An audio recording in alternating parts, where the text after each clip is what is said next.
That's some shit right there, boy. I'm good. I'm chilling now. I'm ready. That's my All jam. right, all right. Welcome to the new show, the Cheap Seats, The inaugural show. the inaugural show. I mean, look at us. Does it look like we sit anywhere other than the chief seats, bro? That's right. That's where we're at. That's why That's our us. beards start growing and getting all gray. Yeah, mine ain't getting gray, bro. Look, it's Yeah, white. yeah. Yours is going all the way. It's done, bro. It's like how you want to get with a woman all the way. Your beard just said, "Fuck it," straight to Yeah, home. and it went right now too. I woke up and it looked like this. It's that Santa Claus change. Yeah, I just got to go like this now. There we go. Good All stuff. right. Well, welcome to the Cheap Seats. And if you're here, we love that you're here and we appreciate it. And if you come in, join the check, get with us. Again, this is a new show, part of the Man Cave Media. This is a new team member. This is a new host, a man that will be around through it all. My boy Beer Cave Dave. What's up, y'all? What's up? Hey, dude, super happy to be here. Couldn't be more excited, man. Super pumped. Hell yeah. Well, we already got some people in the comments. The triple B's. The anticipation is killer. Beautiful bearded bastards. Yep. The triple B's. I Good love show. it. It's a good show on YouTube. Good podcast they got going on there. Listen, that could be us too. Yeah, it could. It could definitely be us. Dude, we're beautiful. We're beautiful and bearded. And you know what? We're bastards. Yeah. Can't lie about that. Peak One Sports says he can't wait. Look at the Green Screens Media. What's going on, y'all? Cheap What's up, guys? Seats. Hey, shout out to my son BK. He just texted me he's watching. What's up, BK? Hell yeah, little man. And hey, speaking of sons, here's mine. Dominic in the comments started fighting. What's up, Dom? What's up, dude? And we got the Back It Up Bench podcast. Gentlemen, good afternoon. Hey, did you go on there? No. Did you go on that site that I sent you? Listen, bro, between work and baseball this week, dude, I come home and I just crash, dude. Listen, go on there when you got a couple minutes. They're only a couple minutes long. Literally 5 minutes is the biggest one I've seen. All right, I can spare that, I guess. Yeah. I mean, sometimes they're only two. Go on there, listen. You got some good material on there. See, what scares me is before I know it's gonna be like 4 a.m. My alarm's going off for work, and I've been watching it for 6 straight hours because I got like all into it. Well, see, how to go is you have to click on the next one. So when it stops, you'll know. It doesn't continuously stream. Yeah, you'll be good. You'll be good. Good. I like that. All right. Hey, I want to give a big shout out to my son, the kid, Dom. He did the intro, put some stuff together for us. We love it. I added the funk to it, but you did the rest. The funk just topped it off. That was like the icing on the cake, bro. Oh, yeah. That was that big maraschino cherry on top of the sundae. Hey, Dom, you did great, bro. Seriously, I love it. Kicked ass. Hell yeah. All right. So what's going on? Yeah, nothing. Just, again, shows, work, and maybe a couple hours of sleep. Been watching any sports today? I'm watching this Miami-New York game right now. Yeah, so am I. I don't really care. It's just the only thing on. Well, they say it's rivalry week. That's what this week is. And I get this is a rivalry from the old school, when Morning and little Tim Hardaway used to go up there and battle Ewing and them. Yeah, but I feel like that shit went away, dude. Like I don't know. I don't feel like NBA has rivalries anymore. You don't have Pistons Bulls, like Cavs Bulls. I don't know. I just don't. Lakers Celtics. Like I just don't feel like that. It's not there anymore, dude. Like it kind of all went away. I can agree to that. Don says appreciate it, guys. Listen, I discussed this last night on my show I do called In the Hoop, and I just don't get the whole rivalry thing. I mean, I guess if you go back to last year, like if you put the Cavs Knicks, okay, we were beefing it out in the playoffs, and that's a little bit of a rivalry. I mean, if you do LA versus LA, I mean, that's a constant rivalry between the two. Yeah, that's never going to go away. I mean, they use the same damn stadium. Yeah, stuff like that. Or, you do interstate rivalries. You could do that. Or, again, you got to do stuff that means something. Like who played last year in the playoffs, who was beating each other and fighting, literally fighting during the season. Those are the games you put on this week. That's well, if you're going to call it rivalry week, you got to put something on that's worth watching, or it's just another NBA game. Honestly, then what's special about it? Exactly. And again, who really knows about the Knicks Heat rivalry unless you're really a basketball head or you're an old head? You don't really know about Ewing and Mourning and all that. You don't know about that stuff. Nope. You're watching this going, what's the rivalry for? It's just two teams playing again. That's all it is. Yeah, especially if you're a Knicks fan, you're chanting, "Oh, Jalen Brunson deserves to be an all-star starter. He got snubbed. Snubbed, I tell you." Listen, I can't fully disagree with that. The dude is playing his ass off, but listen, all-star, Pro Bowl, dude, none of that shit means anything, bro. Listen, I'm pissed. Pissed. I'm sorry. You want a hug? I do. There it is. There it is. Oh, man. Listen, Dame Lillard, he does not need to be a damn all-star starter. He does not. Nope. We all know who it should be. Donovan Mitchell. I mean, damn. It's all a popularity contest, dude. That's all it's ever going to be. I mean, you get the votes, but then the starters are picked based on the starters being picked. They're not voted as starters. They're just picked. The problem is to me, it should have been, because if it was voted on starters, AD and Kawhi would be starting in the West. True. But Donovan Mitchell, he literally outdueled Lillard last night just to prove a point. Dogged him last night. And got the W. Only one on the team right now, so he got to score. Him and J.A., him and Allen are killing it. Dude, Allen's had a double-double like 12 straight games. Oh, yeah. That's what he does. It's just insane. Like, what he does. That's why you need to keep Mobley away. Allen is playing better without Mobley on the court, bro. I told you what I thought. I told you. I'm with you. I'm starting. I was kind of against that, dude. I got to be honest with you. I'm starting to kind of jump your way. I am. I want Garland back, but Mobley, yeah, he can go, bro. I'm cool. 7-footer that weighs 80 pounds. What's he doing anyway? Now he's trying to start shooting threes. Bro, you can't shoot a free throw. You can't shoot threes. Yeah, Dom says really only Heat, Celtics, and Mavs Suns as rivals now in the NBA. Like legit now? Yes. I mean, the Mavericks and Suns are going at it because of Booker and Luka. They literally hate each other. 73 and 62 last night, bro. Balling. Then you had in on the anniversary of Kobe's death, they balled out like that too. Well, yeah, you had Embiid going for 70. You had Big Cat going for 62. Yeah, 62. Yeah, then Booker. Then you had Luka. I mean, Jesus. It's I don't know, dude. I don't enjoy the NBA now like I used to, I guess. It's become a lot of he hit me, he got me. I'm like, woo. Oh yeah, dude, you can't breathe on somebody.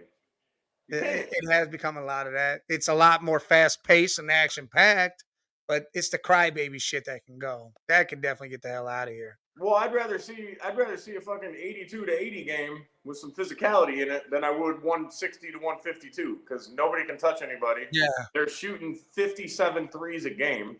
Yeah, including your centers, which centers don't even fucking exist anymore, bro. I don't know. I don't like it. I don't like it. But this is positionless basketball. Nobody has a position anymore. There is no set positions. Except like Allen. Like who is a true center? Well, yeah, that's it. Like when you have true players that stick to their positions, you'll have that. But most of the NBA is positionless. Yeah, point guards are shooting guards. They still give them a position. It should just be yeah. They still label them as that shit. It's stupid. It really is. Here's the 5 that's playing, and that's it. Chet Holmgren brings the ball up the court. He's the center. That's the point. That's all right there. Listen, I argued this the other night. I was like, man, I would love it to go back to real basketball. I want the big men down low. I mean, I want Hakeem the Dream Olajuwon basketball. David Robinson, Patrick Ewing. I want that. Alonzo Mourning. Bill Laimbeer. Yeah, Bill. Well, that boy was just punching everybody in the face. I love it. We got that basketball. That's Draymond. Yeah, but Laimbeer didn't get suspended for 10 games for doing it. Well, no, because Draymond's just doing it for the hell of it. Lambeer was doing it just because. I mean, there was fighting nonstop. Draymond in a timeout is just punching dudes in the face, bro. So Yeah, he was just like, doing "Hold it on, to I'm gonna play. choke you one night, gonna knock you out the net." He's just punching everybody. It was crazy. And his punishment, you're suspended, and we're gonna send you to anger management. There's the problem with everything, right there. We're putting you in. We're putting you in self-help classes. 4 classes later, dude says, "Oh, I'm all better now." All How the better. you all better now, All bro? Come better. on. I'm less angry. Yeah, I'm happy now. And then he goes back to his team. Angry Right. all the time. But you ain't the damn Hulk. Shut the fuck up. Right. I don't know. I don't understand him. I just don't. I don't know. Anyway, dude, how about baseball guys? Hall of Fame elections. Did you see that? No, I didn't see that. The 3 that got in, Beltre, Ooh, Joe Mauer, and ooh, brain fart. power. Who the hell's who's the other dude? Yeah, I mean, come on, dude. Mauer is kind of Jeter-ish, you know, just kind of Yeah, played the game. Power's the one. Twins catcher. He was a straight Nasty. dude. He was a dog, man. He just did his thing. Oh my god, dude, I'm having a brain fart. Who the hell? There was only Who 3. you say Beltray? Adrian Beltre, which I don't know. Listen, he was a good player. I think he was underrated, but I don't know. He never really did anything special. Just like if you're gonna, I feel like if you put him in, there's a lot of guys that are in that category of those stats. Like, where does it stop with who you put in and who you don't, though? You know what I mean? Yeah, I don't know. I don't Dude, know. and it was unanimous. Like, it wasn't like he squeaked his way in, dude. Like, he unanimously got in. Like, they love him, I guess. I don't know. Oh, Todd Helton. Really? Yeah, the dude that started quarterback at Tennessee over Peyton Manning. Did you know that? Look at that. Look Did you at know that? that. Now, fun fact. Fun fact for everybody. Knowledge. And the only reason Peyton Manning started is Helton got hurt. See? We never had a Peyton Manning. Helton might not even been in the Major League Baseball. Oh. Right. It's the Bledsoe Brady thing. Yep, that's what it is. It really is that. Big Forehead was just standing on the sidelines and might not ever got in the game. You wouldn't have had him. I'm telling you. Todd He Helton might was have been in. there for longer than just 98. Yeah, he was a freshman when Helton got hurt and he went into the game. I thought that was a cool little fact, though. That's interesting. That is. That's like the binge bites. See, stuff like that, you'll hear on that. That stuff, see, Hey, people, that's why you jump in this. Now you can go to work Monday and be like, hey, you want to hear something cool? And just tell them. Be like, you be the man then. Bet you $20 Peyton Manning didn't start his freshman year. Over He didn't Todd start Helton. the season as a starter. He didn't start over a baseball Hall of Famer, bro. That's crazy. Right, exactly. His big forehead was shining on the sideline. Yeah, that's the 12 head, whatever that thing is, dude, that he's got, and it grew every year. I swear to God, too. Well, that's that hairline. It just keeps running away. Or unless you're LeBron and you just keep shrinking it back down again. Yeah. It goes, bring it back. Goes, bring it back. He's like, hold on.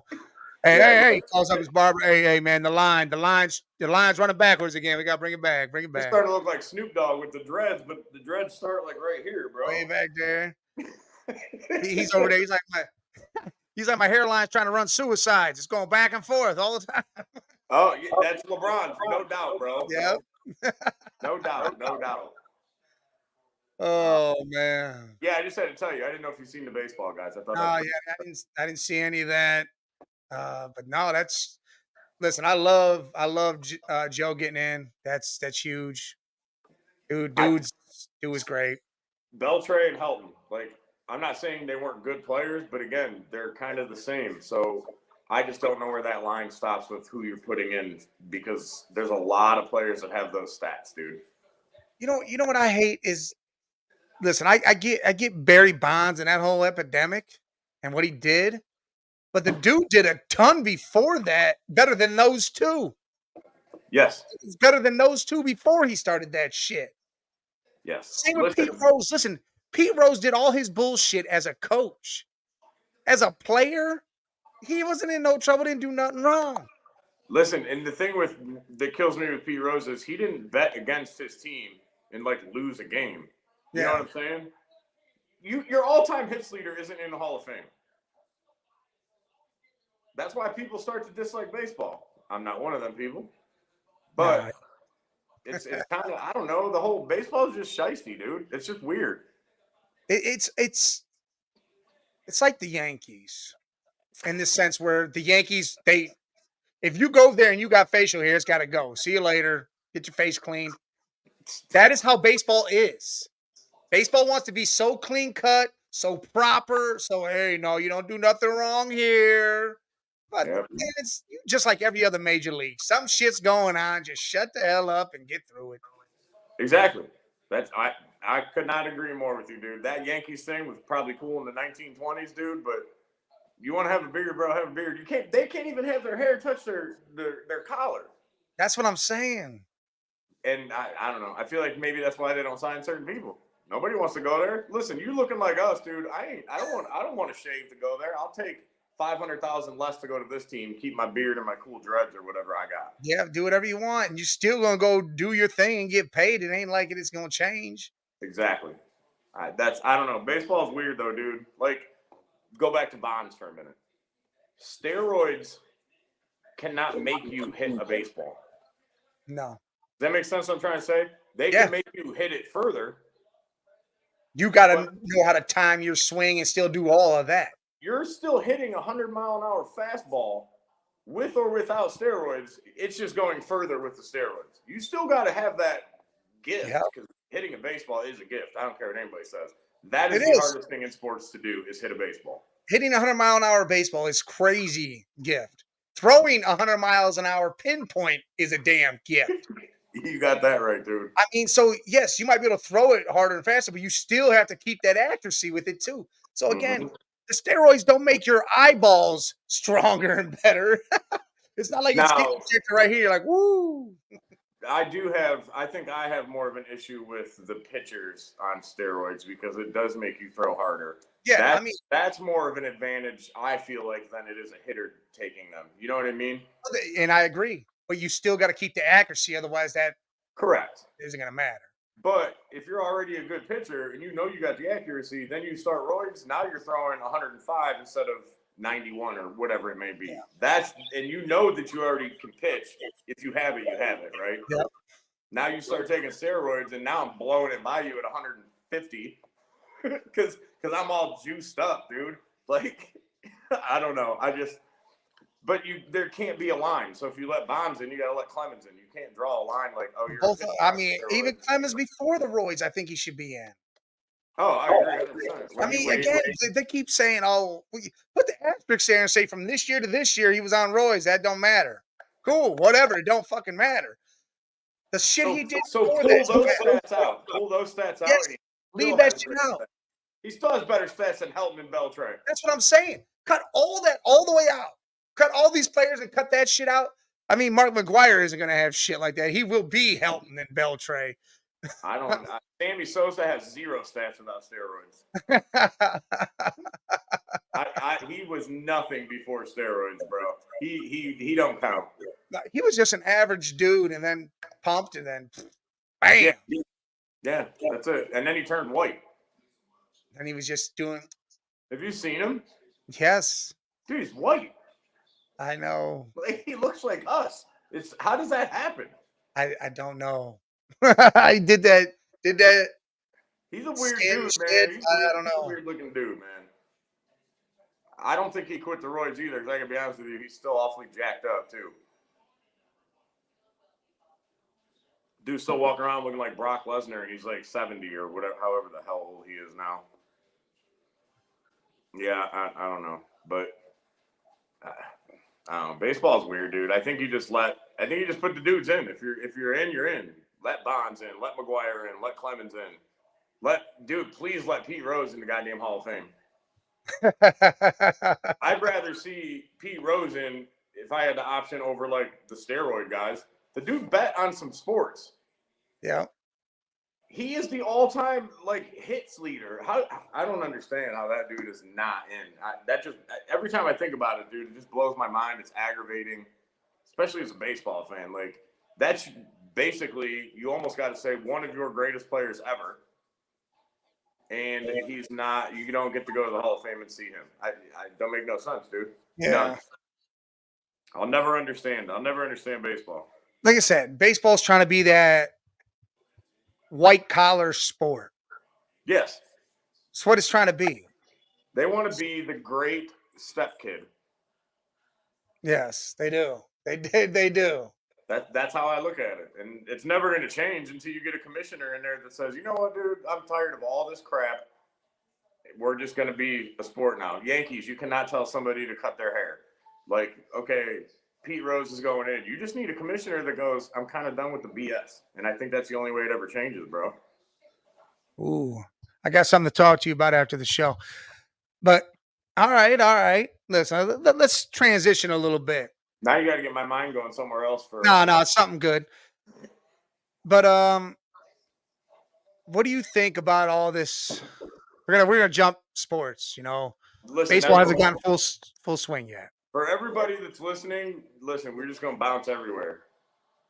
Oh, they know, right? They know. If you want to talk about something, comment it up. We'll talk. Yeah, jump in the comments. We know you're watching. We feel your eyeballs on us. Jump in the comments. Look at him, he's stroking it. All right, so what you got? Because I got a few things too I want to bring up. What you got? Let's jump. Let's jump to. Let's talk about that. Let's do the elephant in the room first. Go ahead. Let's do the Harbaugh leaving Michigan. I was literally going to the coaching carousel, so hey, we were both right there. See, that's right here. We got that right there. Why did Harbaugh chose to get out of the blue and maize. Said no more Michigan. I gave you guys the championship. I led that team for years and showed you how to make it big. I'm taking my DC with me. We're packing our bags. We're out of here. And I'm going to leave you with the crybaby Moore, and he's going to help keep it going. And he went to San Diego. If I got to hear that dude cry on TV during interviews all season, I'm going to freak out, bro. Listen, I love that he had the emotion. It's just, man, you took it a little too far. Yes. You know what it was to me? This little too far. Little bit. I wish I had my sunglasses. I'd put them on. I'd be like, man, he's my QB. That's my quarterback. That's exactly what it reminded me of. Is T.O. crying about Tony Romo. That's my quarterback, man. That's my quarterback. I mean, that's exactly. I mean, hey, the dude did that. He did do a good job, though, in the place of Harbaugh. He did keep the team together. He won every game. He did his thing. Even though it was Harbaugh's thing all week long, he still made sure it ran. I'll give him his props. I mean, Harbaugh give it all the way to him. Here's the cheat stuff that we got. Go ahead, run with it. Play the game. You already know what the other team's going to do. Just a heads up, I'm going to quit after the season, so the NCAA can't give me any sort of repercussions from what I did. That's the main reason I'm going to roll out and go back to the NFL. Listen, I think it's a great move by him. Dude, really? Yes. I love it. 2 reasons. He played in San Diego, did his thing there. He was a Charger. He wants to come back to that. But I also believe he could be the guy to make sure that team runs the way it's supposed to run. These coaches coming in there, Staley, trash. Straight trash, man. I was so mad when they didn't fire him after the first season, and then they bring him back and they didn't fire him until almost the end. I was pissed. And he did worse. The entire season.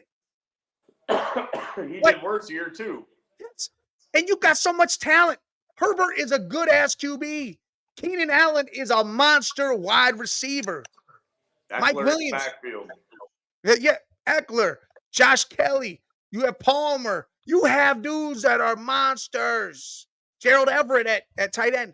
You have a whole team. And what's crazy is one game, the offense would be red hot. The next game would be the defense red hot, and they can't get it together. If they got it together, and even we're just a half of what they are, put it together. That's a whole team playing a whole game the way they're supposed to.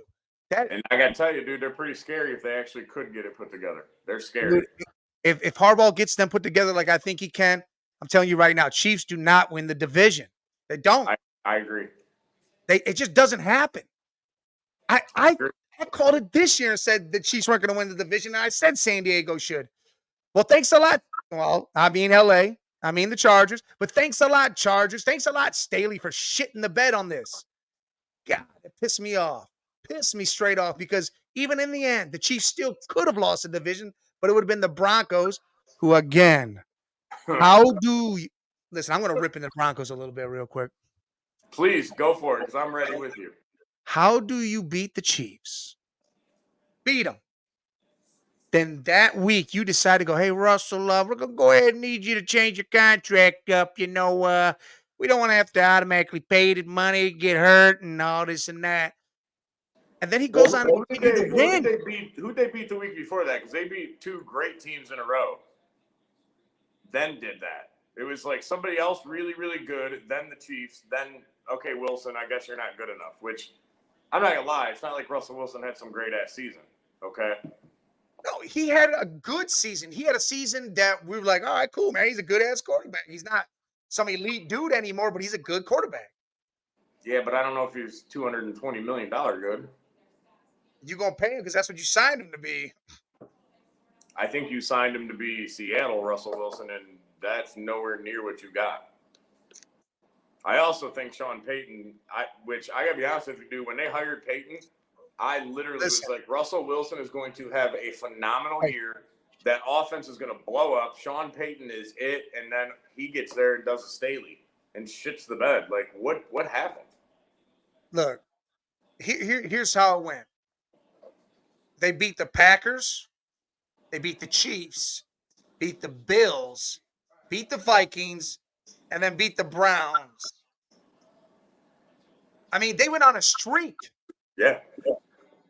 And you're going to go ahead and tell them that dumb shit? And then you say you're going to sit them the last 2 weeks when if you would have won out and the Chiefs would have messed up somehow, you would have won the division and you would have been in the playoffs still, even if you didn't win the division. Correct. You said screw the playoffs, just the playoffs, just because of Russell? Man, that shows what kind of organization that is. I think there's something there with Peyton and Russell. He don't like him, and I think that's why he sat him, so they would lose. Gives him a better reason to just go, okay, we're going to move on now from you. I'm going to get the guy I want because I'm Sean Payton. Do you know what I'm saying? What guy's that going to be? They ain't going to get nobody great because they ain't drafting high enough to get one of these good QBs. Yeah, listen, they ain't drafting high enough. Jarrett Stidham is not the hell it. Nobody in the league right now is probably going to go there due to that shit because it got brought right out in the open right away. So people are going to have their reservations about even going there. So now you're going to be stuck with either Stidham or you're going to hope to God. To be honest, Penix Jr. will probably fall down. You might be able to get Sam Hartman later rounds. You probably can get a quarterback. He's not going to be the greatest guy. He's not going to be able to do what you need him to do. But you know who ends up there? It's going to be somebody like Garoppolo, because I think the Raiders are going hard after Cousins. No. I do. No.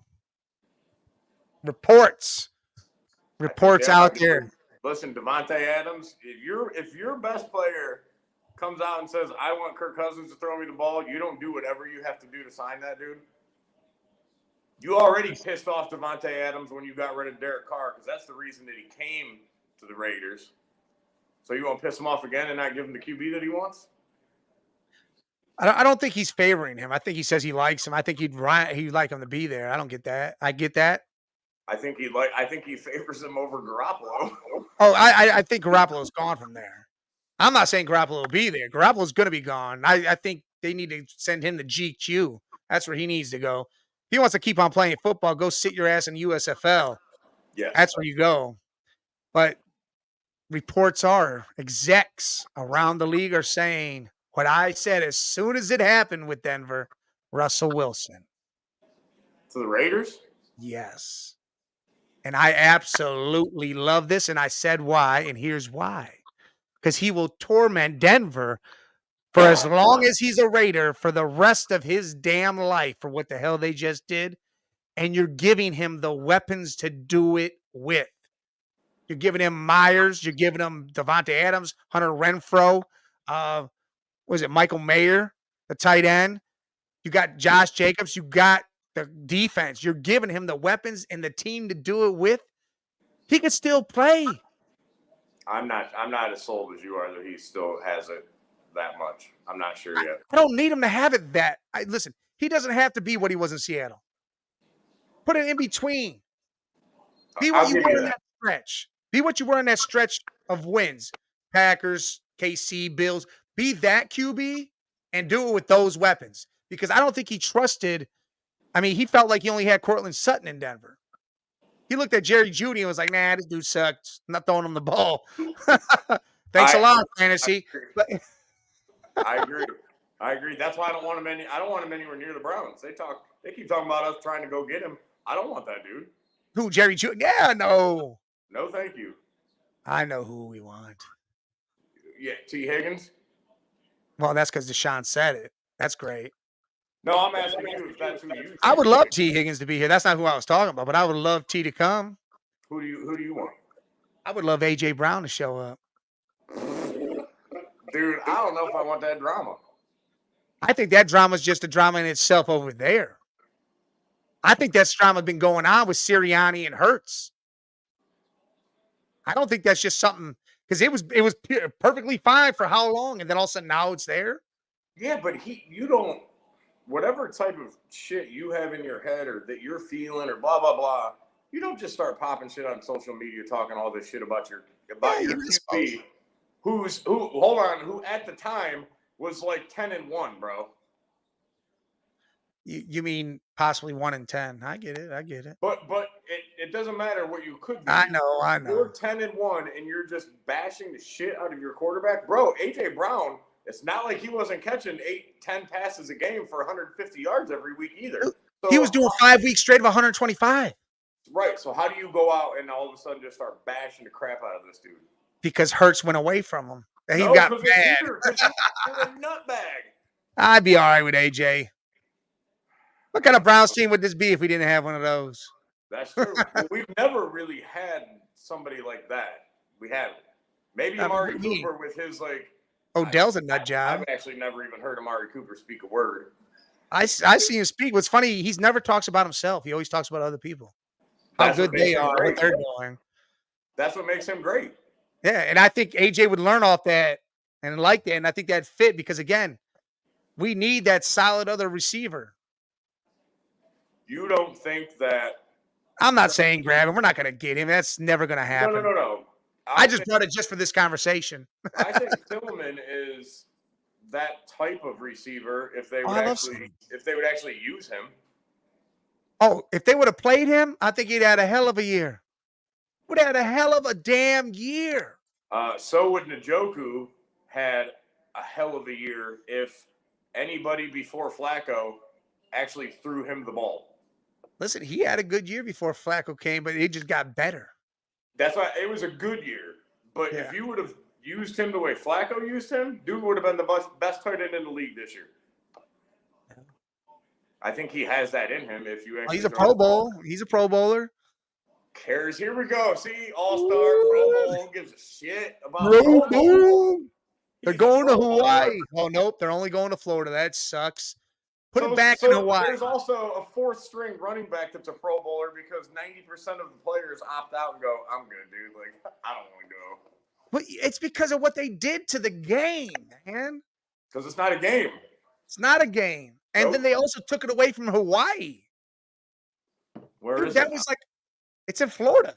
That was like a family trip. It's down in ESPN by Disney and shit. That was like a family destination.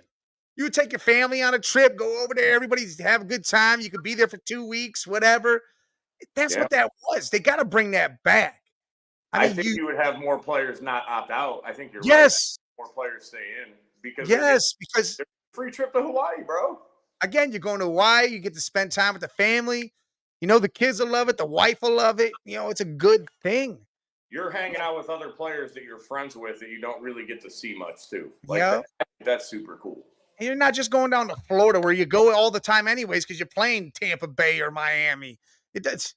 Listen, man. And because you're rich and you can just go there anytime you want Yeah, to. you go there wherever the hell you want. I mean, you can go to Hawaii too, but that's at least a big ass 10-hour flight. Yes, that's kind of what I was getting at. Like Yeah, that's a different, like, we could go there anytime. Then let's just yeah. go to Florida tomorrow because we can. See, and I think that'd be great if they move that back there. I mean, everybody's seeing clips of Sean Taylor busting that punter's ass That's the or that greatest. that kicker's That is the ass. greatest Pro Bowl clip ever. You're never Yes, ever. yes, because Sean Taylor said, "I don't give a shit what game this is."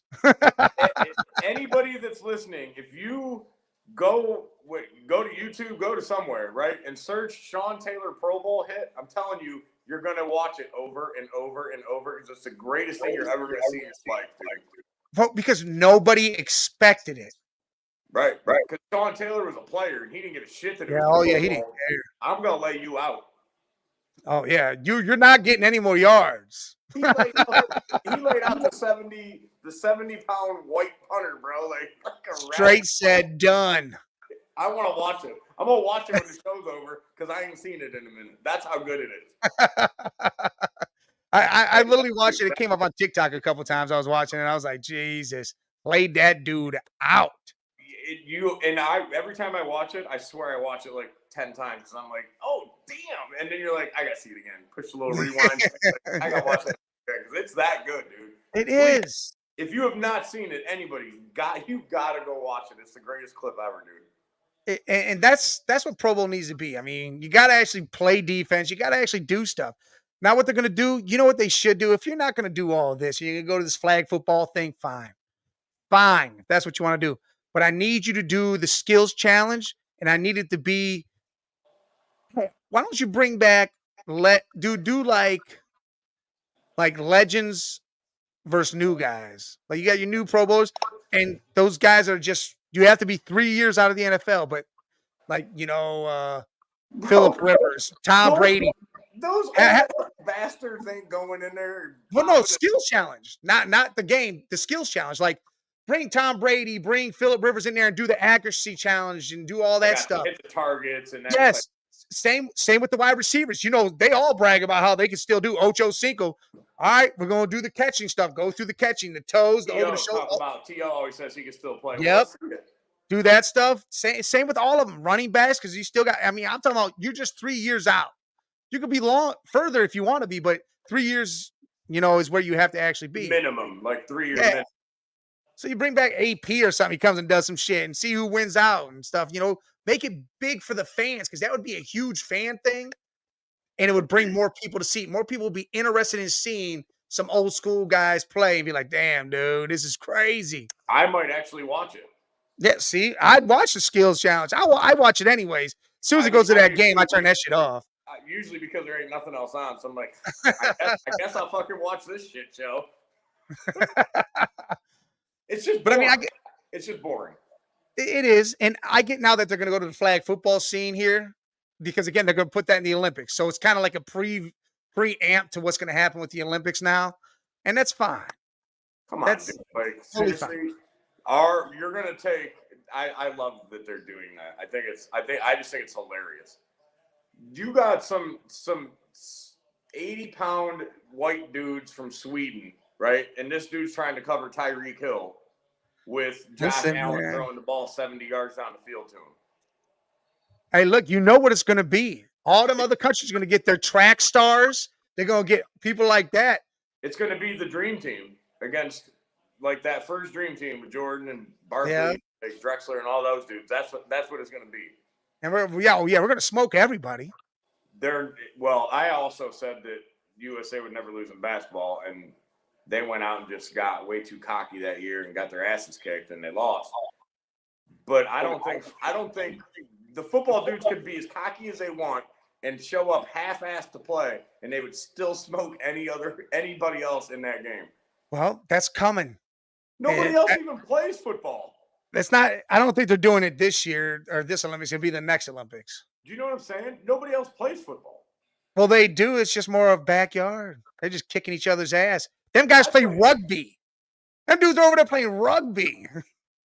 Dude, now listen, you throw those dudes out there with some pads on. Listen, Tyreek Hill don't want to get hit by some of them rugby No, players. they ain't gonna be. Like I said, it's gonna be flagged, so they ain't no hitting.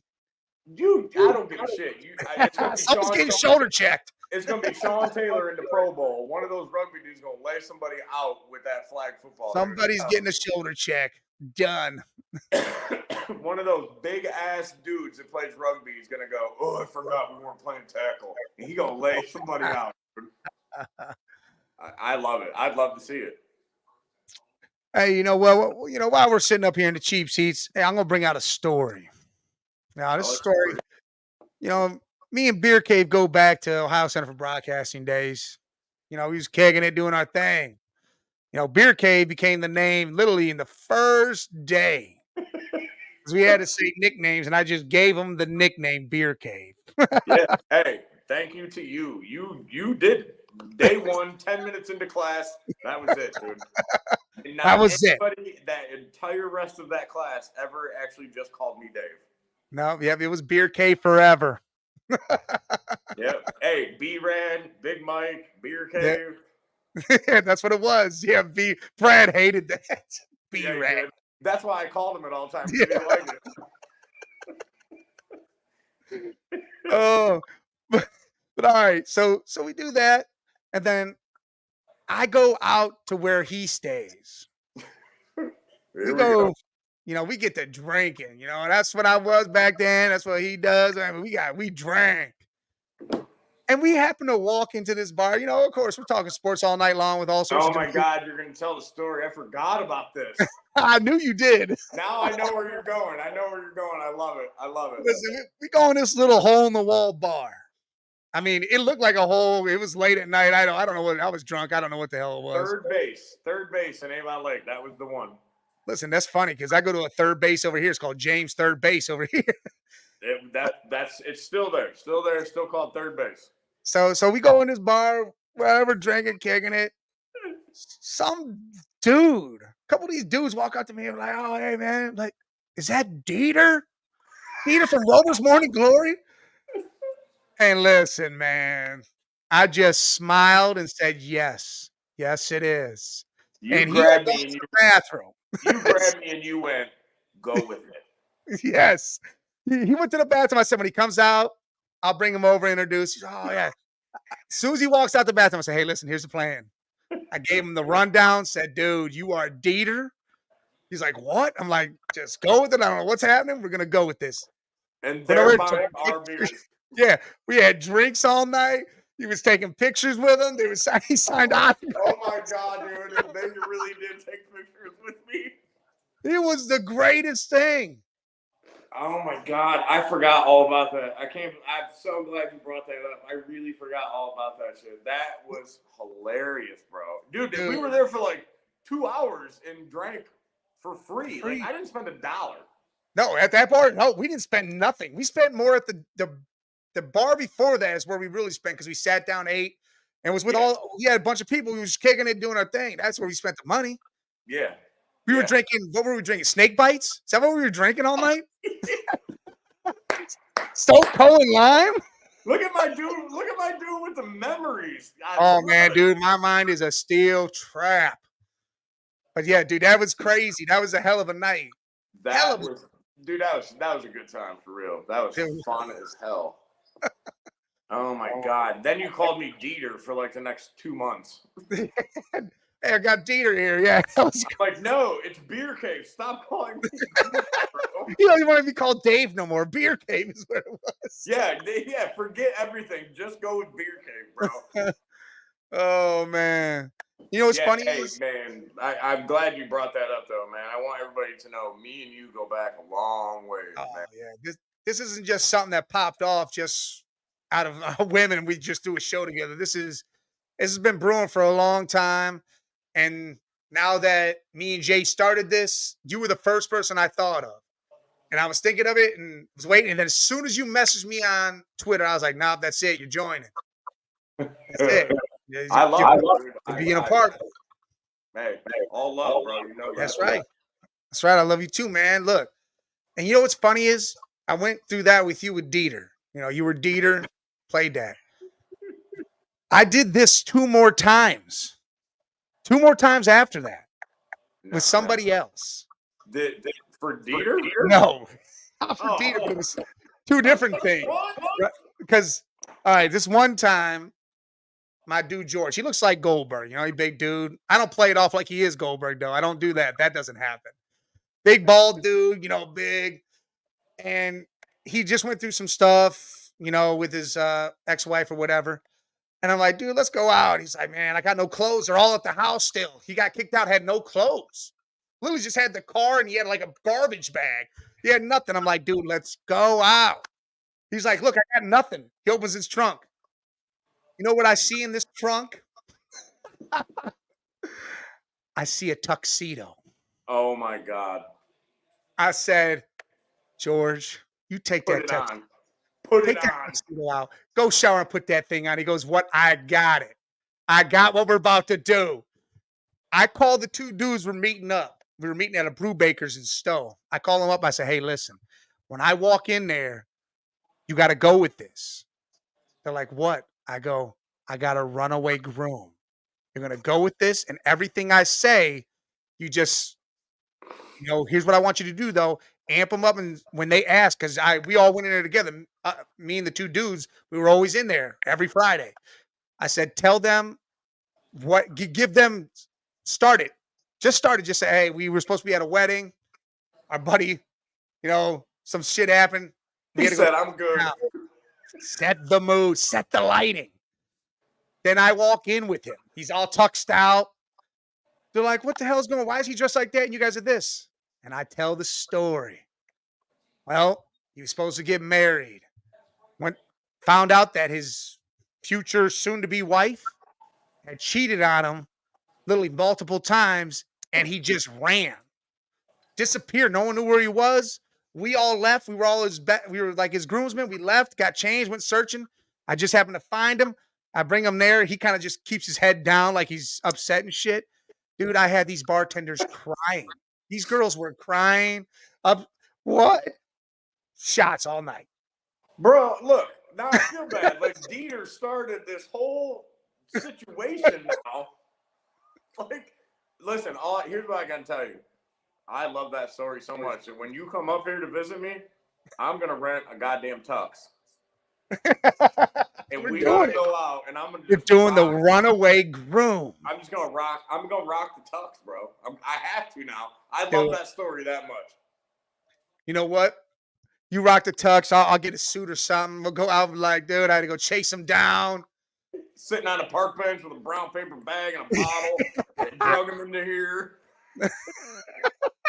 We'll do it, because I did it again with the same guy at a different place. He had just got out of jail. Oh my God, dude. And he was there he wasn't supposed to be there, but he had been there for 2 weeks. They wrongfully kept him because of a case that he was a witness to, and they thought he was actually a part of. And this was 10, 15 years before this. Oh my, what? Yeah, dude, there was some murder happened. He happened to be a witness to it all. And his name was just on there. And they thought he was the person. So they thought he was the murderer. Yeah, they kept him. They thought he was an accomplice of some sort, so they kept him. So after the 2 weeks, he calls me. He goes, hey, can you pick me up? I said, where are you at? He goes, just getting out of the county. I said, all right, we're going out. He goes, dude, I'm just getting out of the county. I said, it doesn't matter. We're going out. That's the best reason to go out, bro. You just got out of county. Well, he had no money. I said, we ain't paying. I'm bringing Dieter. We went to another bar, and I said a whole nother story. And guess what happened? For free. I'm telling you, bro. You come up here, we going out, and I'm gonna bring $5. $5. That's it. That's all I'm gonna bring, because I know now you got it. By the way, sorry everybody, we completely went away from sports. I'm sure actually people listening might actually enjoy this. But that's what it is, though. The cheap seats. You tell stories, you have fun, you have drinks, talk sports, you bond with who you're with in the cheap seats. That you have friends that you know from the cheap seats. You remember people that you sat next to, like, hey man, you remember Crazy Larry? Oh. Oh, Listen, you make friends with the dude next to you that you never met, and you're in the bottom of the first inning, and now that is your best fucking friend. You're cheersing together. You're doing the MVP Yep. take with the cups. This Yep. is now your dude. That is what the Cheap Seats is all about. That is what this show's all about. That is what we're here for. That's why there ain't Stories, nothing better. sports, and fun. But no, My you're kid gonna just bring.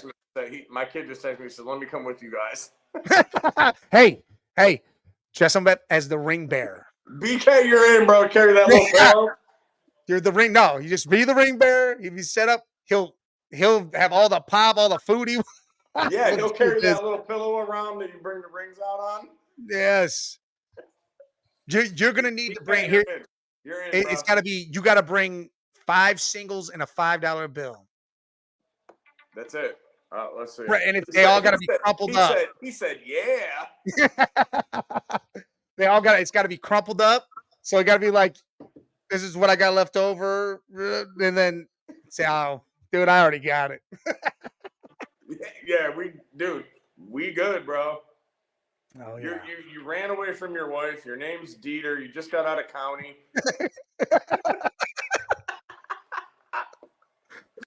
Oh man, that's a hell of a story. We just combined it into one.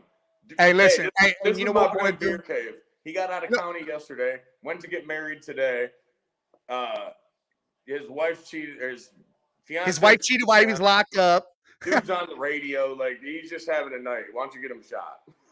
Oh, listen, we're gonna get this. And here's the deal. It's gonna be fun, and we're gonna go live. I'm gonna be going live. We're gonna be on the YouTube. We're gonna be everywhere. You guys can be a part. You can partake in this. You're gonna live through us on YouTube. And we can get you guys. We'll bring you guys and get you involved. Oh, come on, give him a beer. I even put up like, hey, look, we're live. Everybody's mad. They want to talk to him at the same time. So I put it on live. They're trying to cheer him up, and we'll get it going. It'll be a night of fun. Can you please help out? All he's got is a couple crinkled up ones. Yep, that's it. That's it. I'm I'm from out of town. I don't even know where my shit is. I just went chasing him, so I have no clue what's going on. I just want to go get him. Listen, we got $4 between the two of us, okay? Can you help this man out? Look at him. He's crying over here. I'm trying to tear up a little bit, sniffing onions, whatever. Don't worry, we'll get it. Bro, I'm telling you, that is awesome. Like, dude, I can't wait for you to come up to visit, dude. We're gonna have a great time, bro. It is. It's gonna be a good time. It definitely is. Oh man. Hey, hope y'all enjoyed the trip down memory lane, by the way.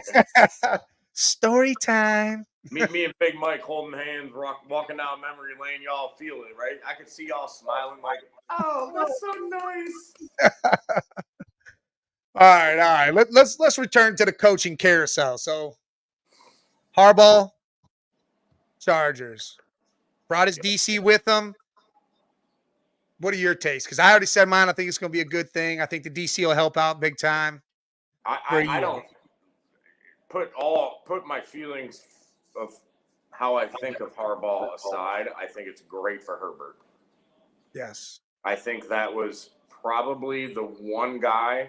Maybe, I like Vrabel, but I think Harbaugh was probably the one guy that you could hire that actually grabs Herbert's hand and kind of walks him to that next fucking level. Oh yeah. Herbert's. I'm not saying Herbert's not great, right? But he's here. He just needs the guidance. I think Harbaugh takes him to that Mahomes, Allen, Burrow. I think he takes him up to that level, dude. And I think you're going to see an even better quarterback with Harbaugh than you've seen with Herbert on his own. I mean, and that's what happened. Harbaugh was a quarterback, so he has his own insights. He could add his own stuff to him, bring a whole nother element better than what Staley could have ever did on his best day. And yes. That's why, again, we agree. Great hire, great move. Love it. I don't care who you are. It takes a certain special sort of coach, dude, to be able to work with quarterbacks. Like, I mean, let's be honest, dude. They're the highest paid people. I don't care what you say. They're a little bit of diva in them. They know they're the highest paid people. They're not allowed to get hit in practice. Do you know what I'm saying? I think it takes a certain someone for the quarterback to look at the coach and go, I respect everything that you're saying. I'm going to let you make me better. Because until any QB accepts that, they're not going to get better. They have to respect the shit out of whoever that coach is, that, and they have to allow themselves to get better. And if they don't respect that coach, they're not going to get better. Nope, straight to the That's garbage the problem can. with Hurts right now. I think Tua is excelling with what's his name down there. McDaniels. I do. I think that's a good combo. I think because he's younger, I think Tua kind of is relating to him a little bit. Right here. Yeah. Hurts is screwed until they get rid of him. They still should do it. They're saying that they haven't officially said they're not. They should still do it. And Belichick needs to be the guy. How do you not do it after that collapse? I mean, that's one of the most epic collapses I've ever seen from a team. And I understand they could have been 1-10, but we're just going to talk record. Yeah, go after what they had. Yeah, that collapse was huge. That's one of the worst I've ever seen. Like, you were 10-1, dude, and you barely then at that point squeaked into the playoffs, and you got your ass kicked at home By Baker Mayfield. Yeah, you can get me started with that too. By Baker Cake Maker. So, listen, you heard the news stuff though with Mr. Belichick, right? Like, go ahead. They're talking about him just like he's going to float in to a team as a coordinator. 2 teams now have basically said, because he basically wants to be the owner, to be the GM, to be the coach, to be the OC, to be the DC. And teams are like, listen, dude, like, no offense to Belichick, that's old school style. And you also showed me that you're not as good as everybody thought you were without Brady. So I think going around asking for that much power, dude, I think you kind of threw that out when Brady left and you couldn't win anymore. I think what needs to happen, and I think it did hurt him. What I think he needs to do is say, I'm going to be the head coach, but I do need insight on the players we bring in and draft. I don't have to have that title as GM. I need insight. We have to have a final say with this, not, hey, you're just going to grab who the fuck ever, and I'm just going to be stuck with them. Correct. We're going to have a conversation about it, but it's not just my decision. Yeah, it just can't. He can't be final say. It's got to be an agreed upon thing. And I think he needs to eat a little bit of humble pie, bro. I think. Oh, he does, and I bet he is now. If he doesn't, I don't think he gets hired anywhere. I really don't. Again, I only see one place that he can go to, and that's Philly if they get rid of Sirianni. You put him there. You let him do his thing. Yeah, but Patricia's already there. You brought it. Frank Wright's an advisor. Do you think, after watching what he did with a couple of those rookies in New England, do you think he's the coach that makes Hurts, that he takes Hurts to the next level? No, I think Hurts is gone. Whoa! I think Hurts is going to be gone. Ready? I mean, he'll be there, but again, I think Belichick finds the guy that he knows can do the job. But you got to solve that issue there one way or the other with Hurts and AJ and Sirianni. Someone's going to be gone either way, no matter how this goes. Listen, you cannot go into the preseason with those 3 like this next year. You can't. What is it, the Hunger Games? I almost feel like you got to pick one, and that's it. You can't even keep 2 of them. That's a whole just delusional fucking situation over there that you literally have to pick which one of those 3 do you want, because I don't think you're going to even fix 2 of them together. I don't. I think the only way you do 2 is if it's AJ and Sirianni. Hurts can't be there. Agreed. Those would probably be the only 2 that I think. Because they don't have to converse as much as a quarterback and a head coach do. You're right. He doesn't really have to talk to him at all if he doesn't want to. Yes. I would agree with that. I didn't think about that. I was thinking like Hurts and Brown or them 2 definitely. See, that's a problem. But all right, what would you do? Who would you keep, Hurts or Brown? Brown. What? Yeah. You've got to be kidding me right now. Keeping Brown. You know why? Because you can go get a quarterback like Joe Flacco off the couch. He can come in there with all that talent and do exactly what Hurts couldn't do. and then go to the I'm playoffs. not saying that's what you do. Three Go get a picks guy in. off the couch. I'm not saying go get a guy off the couch or get Flacco, but I'm saying you got Devontae Smith, A.J. Brown, DeAndre Swift, Dallas Goedert. You got a defense that really only needs a secondary. You fix the secondary and the defense is good. The offensive line is straight Pro Bowl walkers. I think I mean, Kelsey may actually retire. no, I think he already went and signed. He didn't say for sure he was done. I swear to God, unless that video, he hasn't signed for 1 year contract ever. I saw a video where he was in the office saying, "Hey, all right, I'm coming back. I signed 1 year." Oh, okay. I hadn't seen. I don't know if that was a previous thing, but he was in the Eagles office saying 1 year. Okay, I hadn't seen anything official yet, so I wasn't sure what he was going to do. And again, that might not be official either, but I don't know. That could have been just some shit, but it was him. I know it was him. I don't know though, dude. I think, my opinion, dude, you have a harder time finding a QB than you do a wide receiver. I cannot see how you let Hurts walk out of that facility and you keep Brown as a wide receiver over. I'm not saying he's a great QB, but again, I think if you bring in the right coach, I think Hurts is it, dude. He's a good QB, dude. He got an arm, he can run. Not saying he's not, but I think he needs a change of scenery. I think he needs a change of scenery, and there's one QB that you can call and bring in there, and he's not coming off the couch. I mean, he's coming off injury, and he's going to be sought after. What? Kaepernick. No, he's going to the Chargers. Oh, God almighty. Harbaugh, I think Harbaugh, supposedly there's a stipulation saying that he wants Kaepernick to be a part of the team and be the backup for Herbert. And again, for everybody listening, that's why Harbaugh's an idiot. Hey, I think that's an amazing thing. It does great things because he's back in the league. It shows the NFL's done blackballing him. He's where he was drafted with Harbaugh, so he goes to Harbaugh. Let him be there. Then after that's done and he's done, there's no more of this. Oh, they're blackball Kaepernick every year. He's trying to get back in every year. It'll be over with. All that drama's done and put behind you. It's over with. And I'll be honest with you, I actually, now that you bring that up, I hope they do, so I don't ever have to fucking hear about it ever again. I don't want to hear his name. Sit on the fucking sideline with your goddamn clipboard and be a backup QB because I don't want to hear about you anymore. I had no problem with what he did. Oh, I don't either. I'm just saying, I just don't, nothing. Yeah, it's just annoying that we just hear about it nonstop. It's just stupid.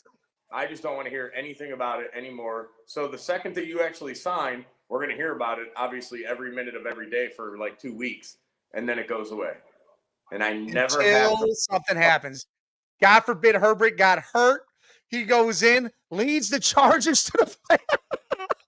If this goes down, do you know how crazy Harbaugh would be for doing what he did? Yeah. Oh my God, dude. I listen. I can't. I'm not even going to do it. I'm not even going to do it. I'm not even going to think about it. I'm not going to imagine it. It ain't happening. I'll forget all about it. Why are we talking about backup QBs anyway? Who gives a shit about Colin Kaepernick? You brought up and I know. See, I'm mad at myself because it's my fault. I care about Kaepernick as much as I care about Sam Darnold and Josh Rosen. And who gives a shit, dude? All right. Well, then I'll go back to what I was saying. Oh, yeah, please. My fault for interrupting you with Kaepernick. Totally my bad. Not mad at myself, dude. You tell Kirk Cousins you're going to pay him. You bring him to Philly. You let him have those weapons. You let him have a coach like Belichick or Sirianni, even, or whatever. Whoever you want to have coach, if it's not Sirianni. And you let Cousins, with those weapons, with that offensive line, with that defense, do the damn thing. And I got to tell you, they're going to be 10-1 without the possibility that they could have been 1-10. They're going to be. Yeah, they're not going to gift wrap the W's and put them out there at the 50 and say, who's going to get it? Nope. It ain't going to be like the dude on the show with the fishing line. Almost. With Philly, it was like, oh, I got it. Sorry. Yeah. 20-19, we'll take that W. Yeah. And then you got the Philly fans saying, oh, How are everybody saying it's a W? It's all that matters. Yeah, problem is it shows how sorry of a team you really are in the end. You weren't that great of a team. That's where we're looking at. Great, you got the W, but your team isn't where it needs to be, saying we're some high power team. We all called this. Everybody in the world called you guys well, I did. I know I did. You did. Said they were gonna get beat by Baker and the Bucks because we because saw it, it falling apart. like you were saying, like yeah, take that W, but the second you get to the playoffs, Yep. you see what team you actually are. And listen, we seen who Flacco was. We seen Flacco wasn't Flacco from 6 years ago. And listen, I love Flacco. He did great for us in those 6 games. But once you hit the playoffs and you start playing great teams, because in my opinion, you got to be a good team to get to the playoffs. But you're gonna play against a team that ain't gonna fuck around with you no more. And you're gonna see who you really are. And Philly seen it instantly who they were. Yep. Instantly. And they weren't it. They weren't. You lost to Baker. Hey. Mr. Cheesecake. So Baker should win comeback player of the year in a sense. I like him as a comeback player. He did have a good year. Yeah, I'll give him that. I'll give it to him. Is he a free agent? Yeah. I think right. He's a free agent. Tampa's got to sign him, or people are saying, "Bring him here, bring him there." He's going to Pittsburgh. He's going over to Atlanta. Shut up. Hey, I telling you, dude. The biggest I did hear that if it ain't Tampa, dude, Pittsburgh calling. I could see that. Unless they draft a quarterback, I'd definitely see that. Oh my God, could you imagine losing to Pittsburgh and Baker? No, because we won't. I may actually stick a driver into my fucking eyeball if I actually. Oh my God, that would be my worst fears ever would come true at one time. I can't see again. We ain't even gonna think about that. I don't think he's going anywhere. I don't think we're putting that in the back of all heads. Tampa ain't gonna let him go anywhere. No, Tampa's gonna pay him. He's gonna stay. He built a good rapport down there. Dude, they love him. He loves it there. He's staying. He went from. I don't think he's gonna have Mike Evans next year. I think that's what is gonna have to be. They're gonna have to pay Mike. What about Mike and Amari Cooper? Woo! I would love that. I would absolutely. AJ Brown. I'll take Mike Evans. I'll take Mike Evans over AJ too. Oh man, that would be... dude. 10 straight years of 1,000 yards, shit. And if you watch the games too, dude, it seems like you don't even realize he's catching the ball, and all of a sudden, you'll look at the box score and go, that dude had 12 catches for 140. You know what I mean? And you don't even realize that it's happening. He's like, yeah, he's just quiet and just does his shit, and you look up and go, holy shit, he had 211 yards. I didn't even see him catch the ball. You know what I mean? Yeah, you don't even notice him. He's a big ass dude. He sure don't play his age. He plays young still. Oh yeah, he's prime. He's like a LeBron out there. He looks prime no matter what. It's crazy to see him like that. I would love for him to come here. But imagine how much longer and how much better he even looks next to somebody as good as Cooper or Devontae Smith, or just naming teams with another great receiver. Man, I mean, Godwin's good. He fell off this year big time. It was like Baker didn't use him right, or he was hurt, and it was damn. So it was all Godwin's great, but Godwin to me he's Wes Welker, he's Julian Edelman, he's that dude that'll catch. You'll look at the box score again, right, and you'll see 12 catches for 38 yards, which there's nothing wrong with, but he's just not that. Mike Evans, Amari Cooper. Yeah, I'm not going. You know who I think he's Tyler Lockett. See, I don't even. To me, I think Lockett does better. But Godwin had his years. He had 3 solid years in a row where he's there he is. That's him. He's doing all this shit. I think Godwin's fucking great. I think part of the problem is they don't use him right. I think you should line him out wide, and I think you should get him out of the slot because I think he could be Devontae Smith. Yeah, he's that. I think he's that guy. I just don't. Just because he's a slot receiver, well, stop fucking lining him up there and let's see what the dude could do. Well, we're about to find out. See if they bring Baker back. See what happens. And speaking of places that need another wide receiver, Atlanta got a new coach in Raheem Morris. You like it? I think it was shockingly weird how it Yes. went down. Yes. It doesn't Like, matter anything about Atlanta until they actually get a QB, honestly. well, and again, they're gonna need that, and that's a place that Cousins can go, or who knows, Baker, if they want to throw money at Baker or whoever else is in this whole. Garoppolo. No, Jimmy is not. They're not taking Jimmy. Hey, Garoppolo on the brain, bro. You're going somewhere. Yeah, to the GQ magazine. Listen, yeah, he'll be out there underwear modeling. I mean, Call me they Jimmy G. Jimmy G. I don't think Garoppolo's horrible, by the way. I'm not ripping on Garoppolo. I actually think he's a decent QB. But the dude can't stay healthy for even a game. So I don't even know really what you can do because I ain't seen you play more than maybe 2 games in a row. There you go. That's the problem. That And is the I don't give problem. a shit how good you are. If you can't play, who cares? Now, who gives a shit? Give me Desmond Ryder that plays 16 games that's half as good as you because at least he's out there. You know what I mean? Desmond Ritter. Yeah, whatever, dude.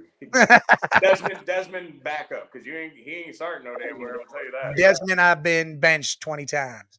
Mm-hmm. Listen, For Tyler Henneke. uh, Heineke was good, man.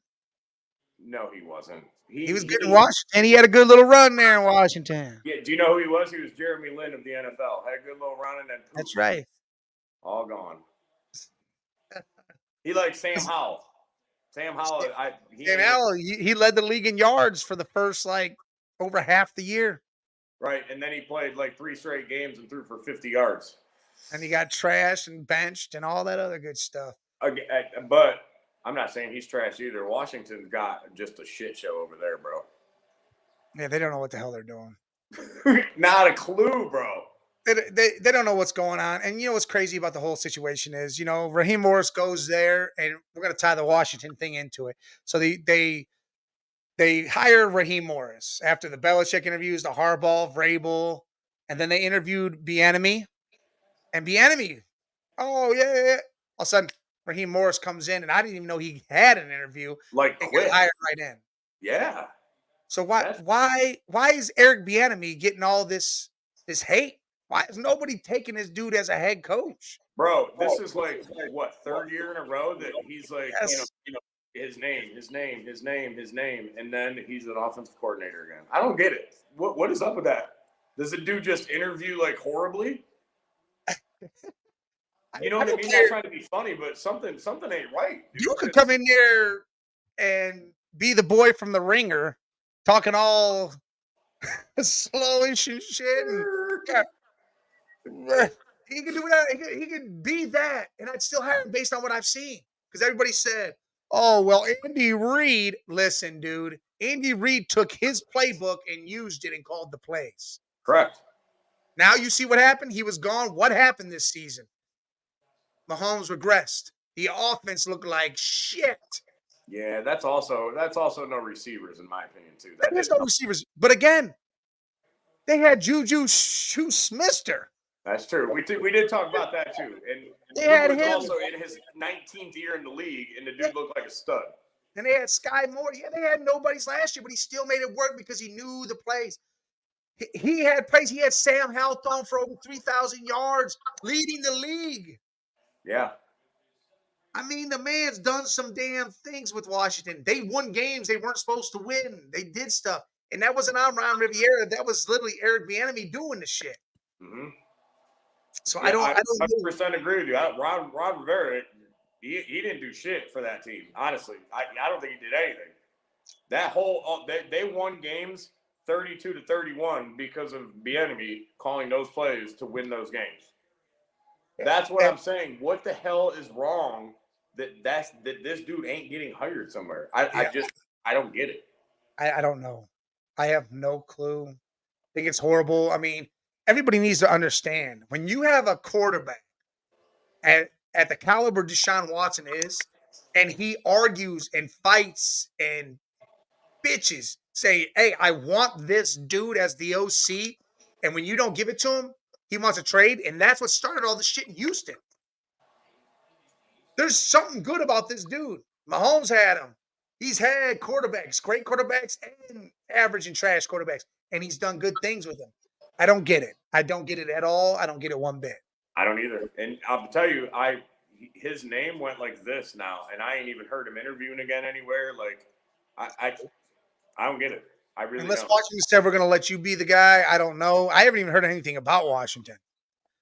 Haven't heard a damn thing, y'all.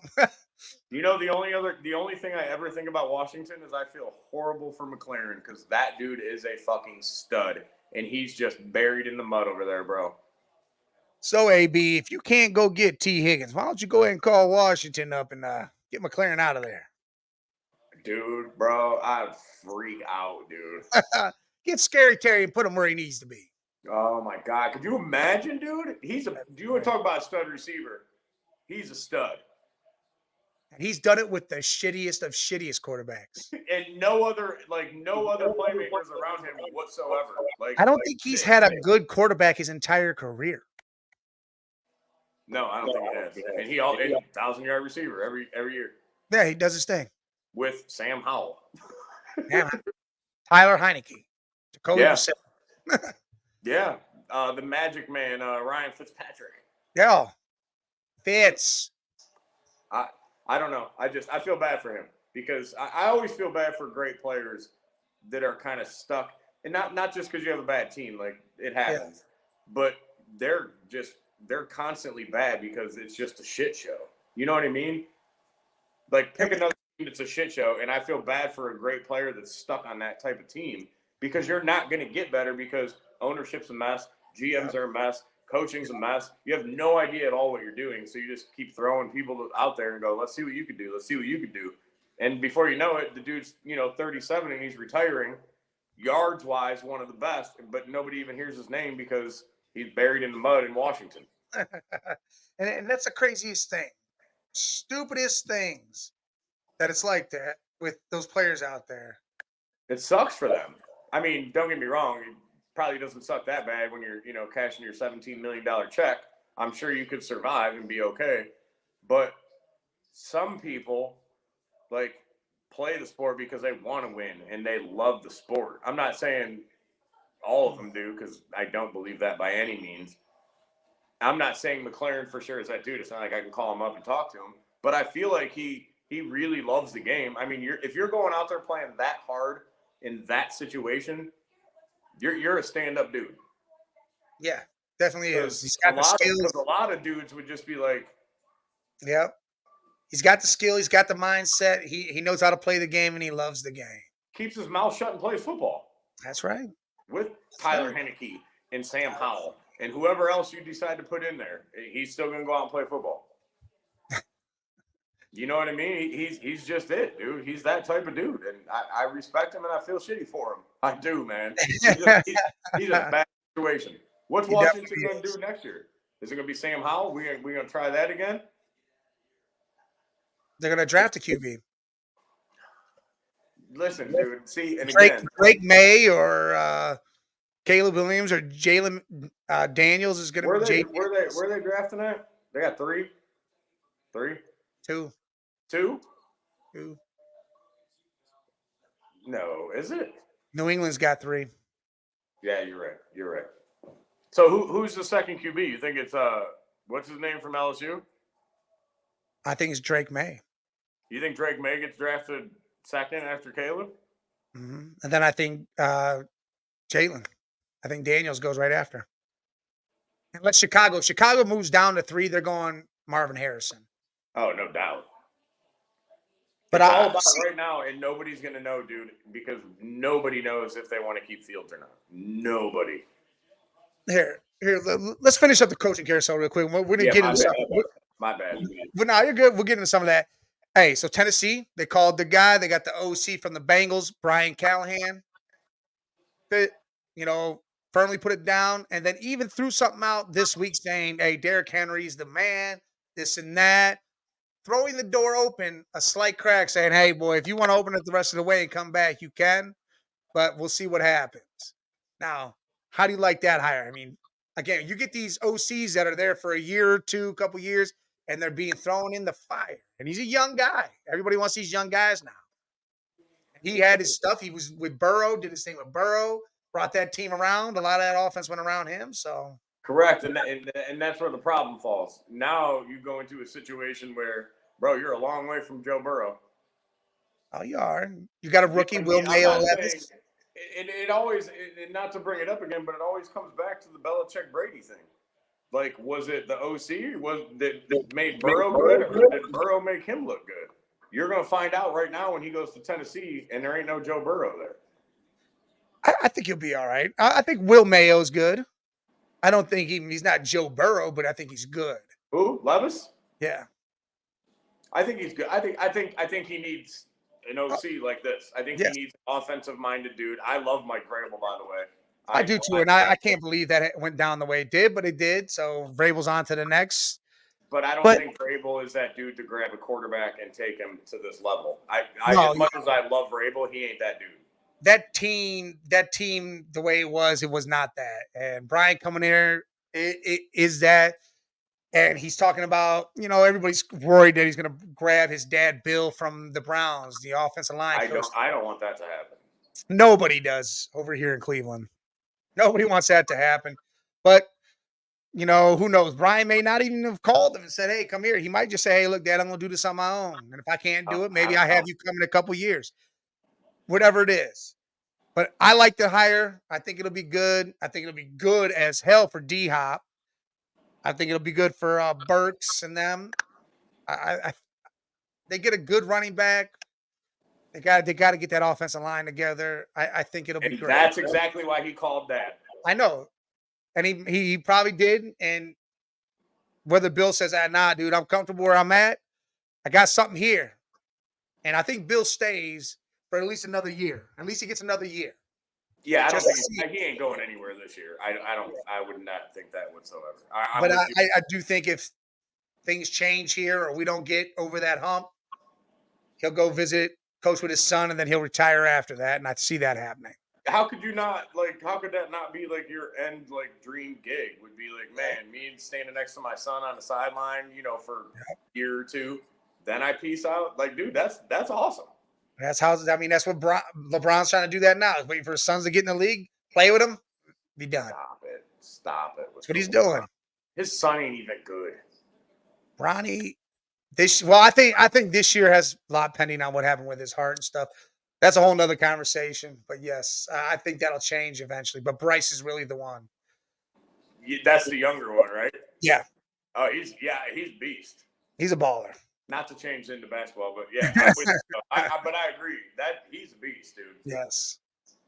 So you have Callahan went there. Then you still have the opening position in Seattle. They're chasing Dan Quinn, saying Dan Quinn. Tell me why Mike Vrabel is not being said to go there. Why won't they let Vrabel be the man for them? It makes no sense. I hate it. I don't know. That's a good question. I hate when you hear a team that is that's they're locked. Like Quinn. And it doesn't matter. They could interview 20 people, but if it's already in your head that you want Dan Quinn, it don't matter how great of an interview that Vrabel could give or Bieniemy could give, because you already know in your head who you want. And I got to be honest with you, Dan Quinn, to me, dude, he sucks as a head coach, bro. I don't think he's it. No, he's a coordinator, great D coordinator. Because his focus can go right here to that. Yeah, he's only worried about the one thing. Yes. And unless he had an amazing OC, that would be a horrible situation for him. Yep. But so that's still up for grabs. There's, a lot of shifty things still going on in the NFL. So it's crazy. Black Monday turned into where it lasted weeks. The firings kept coming. No. Yeah. Remember years ago, dude, when it was literally by Wednesday of that week, everybody was fired. Everything's cool. Here we're done. Now you're waiting 3-4 weeks to hear all the firings. Everybody, or they're happening 3-4 weeks before Black Monday. You know what I mean? It's crazy how that changed like that. People are getting fired down the line. You don't know. People still need positions. I mean, granted, before March, every position will be filled because come March 6th, I think it is, that's when all the talks can happen. They can start talking to players and start You moving that better stuff. have your goddamn head coach hired by then, or you're in Legal trouble. tampering's allowed and all that other dumb shit. Yeah, dude. Listen, we got a long ways before we even really delve into NFL offseason. Like you really do. I mean, you got some time there. You But definitely do. Definitely do. who wins tomorrow? That's Who where you I was got? going next. That's where I was Ah, going next because I figured we round out the NFL see right there. with Ravens, Chiefs, Lions, Niners. We'll start with the AFC. We'll start with Patty Crybaby Kermit Mahomes and Lamar. I'll run all over your face, Jackson. Is it Which one of these possible guys? that like neither one of them can go? Because that's my pick. Because I fucking hate both of them. Yeah. I don't even know if I really hate the Chiefs and Mahomes. I think kind of just tired of his goddamn face. Tired of seeing Taylor Swift all over the football games. Yeah. I'm tired of Travis Kelce. I think I'm just tired. I'm tired of the walrus and his frozen mustache with all the boogers in it. I'm just kind of over the Chiefs, I guess. And Baltimore, I never gonna like Baltimore. Yeah. There's nothing else to say. Me and you, we already know. Like, I'm just never gonna like Baltimore. Yeah, I know. Well, so then where are you at with it and why? I would rather the Chiefs go over Baltimore. So you're going to pick the Chiefs? I know Take your personal issues away from it. Baltimore. What's the score and why? They can't stop Lamar. Lamar can run over any team that he wants to. I think he really showed that last week.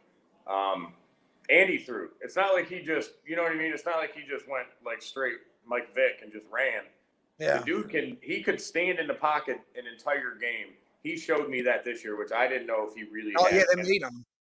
Monken made him. Yeah, I didn't know if he had it in him. That dude could throw for 300 yards every day and stand in the pocket if he wanted to. They're not going to stop him. It's that thing that we talk about sometimes when you get on a roll at the right time and you just ride with it. The Ravens are on that roll, bro, and I don't think anybody beats them right now. I just don't. All right, so what's the score? 31-24. Damn.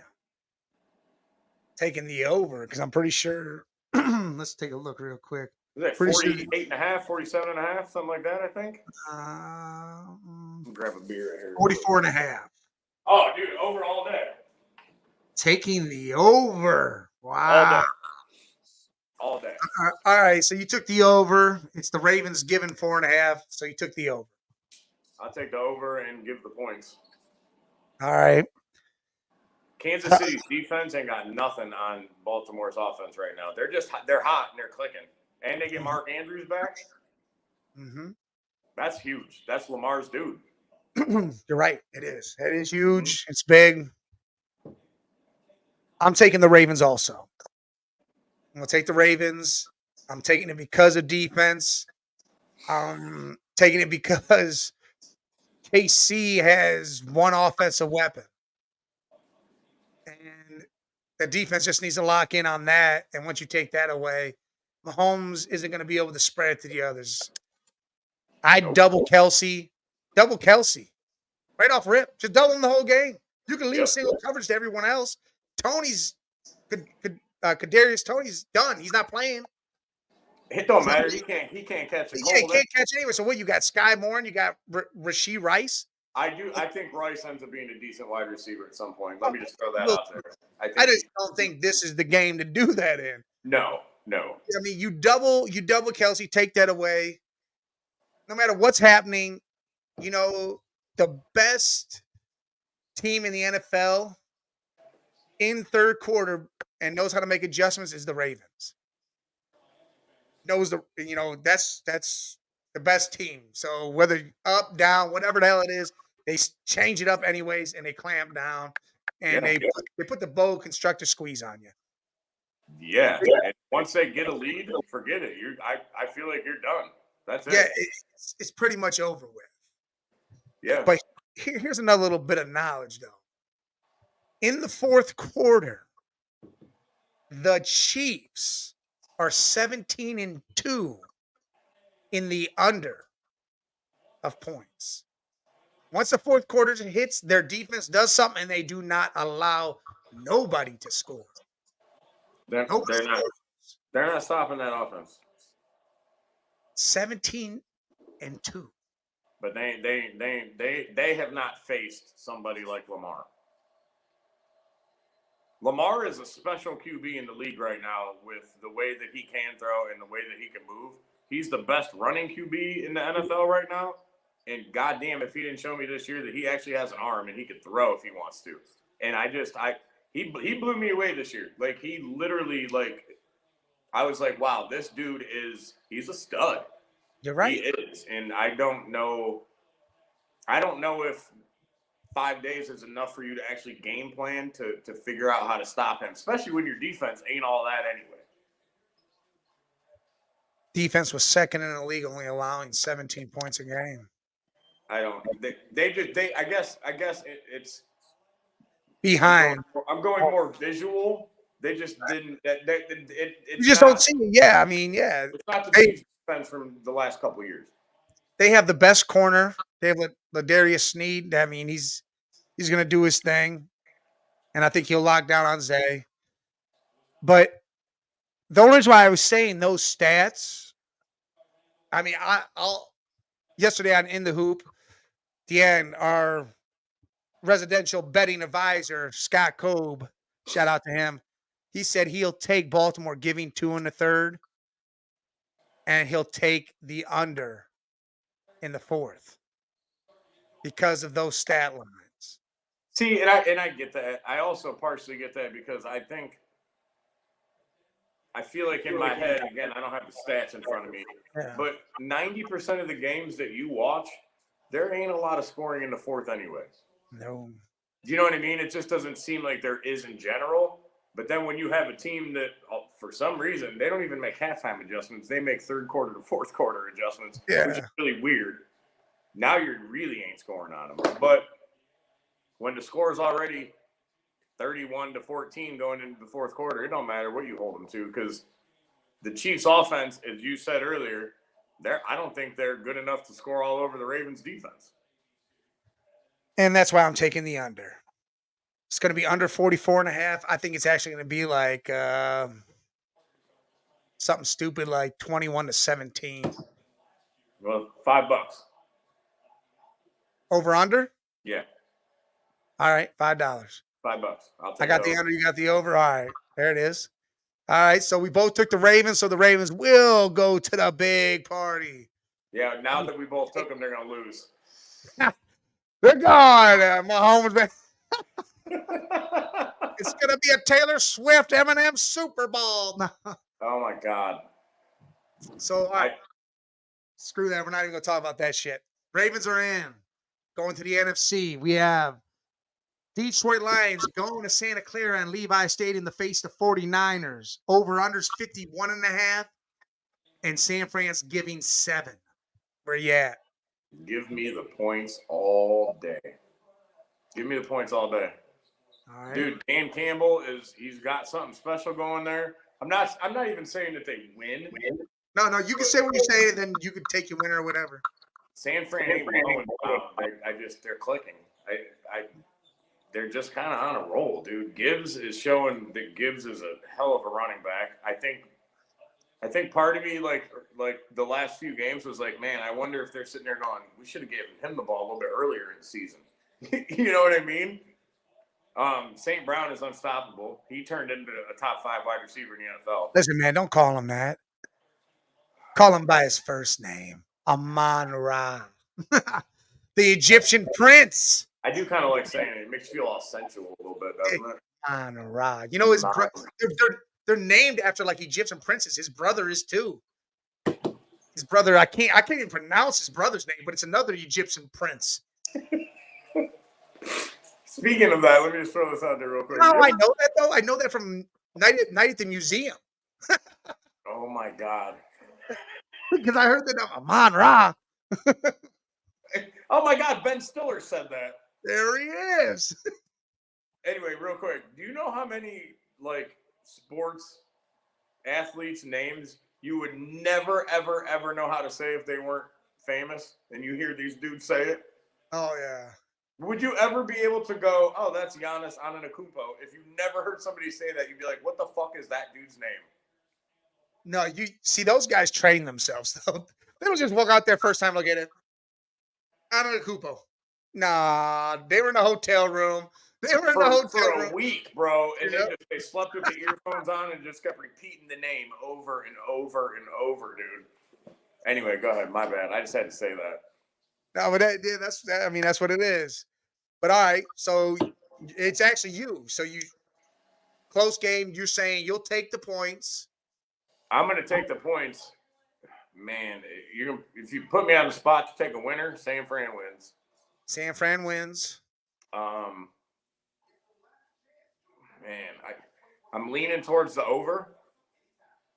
I don't think Detroit's defense hasn't completely reeled me in yet.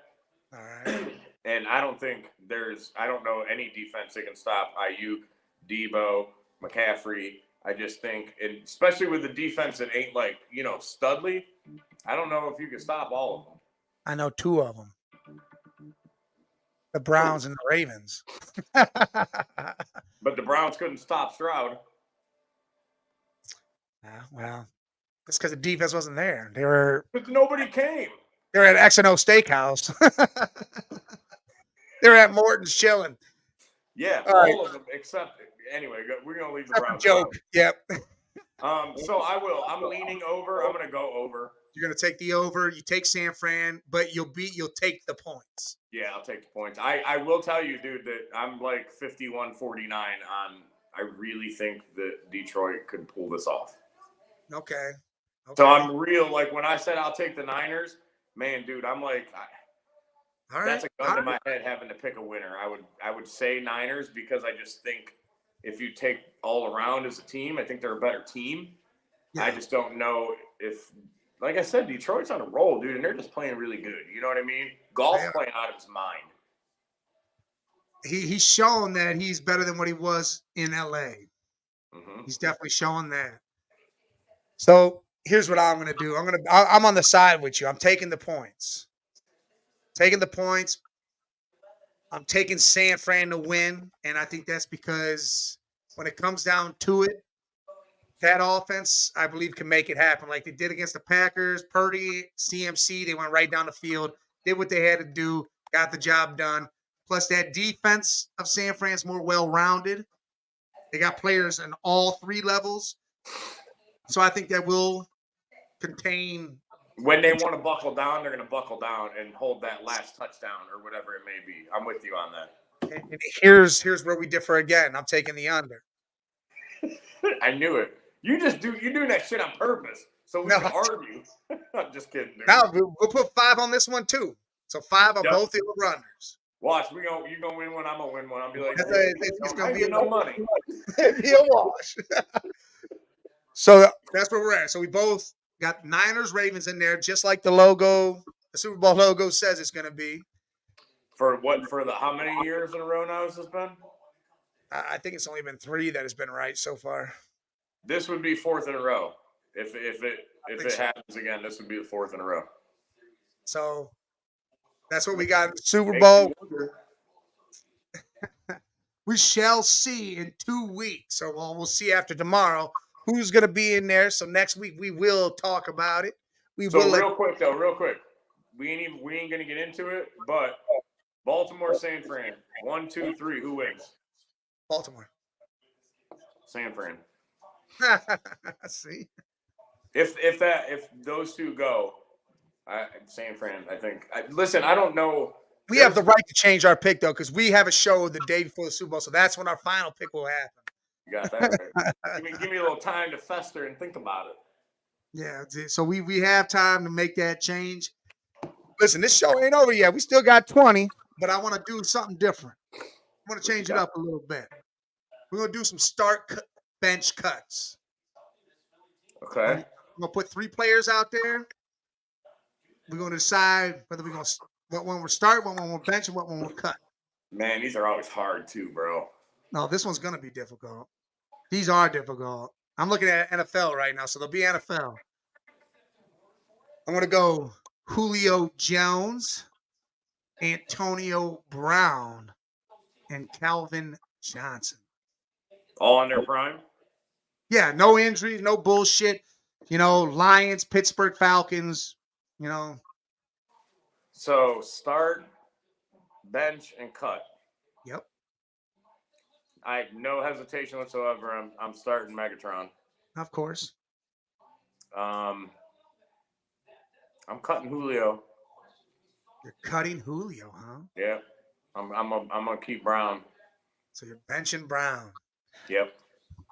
That was I honestly that wasn't as difficult as I thought, dude. I mean, Megatron is just it. I don't even know if there's. Oh yeah, no, that's automatic starter. The Yeah. difficult is the other two to me. But I'm benching Julio and I'm cutting Brown. So we differ.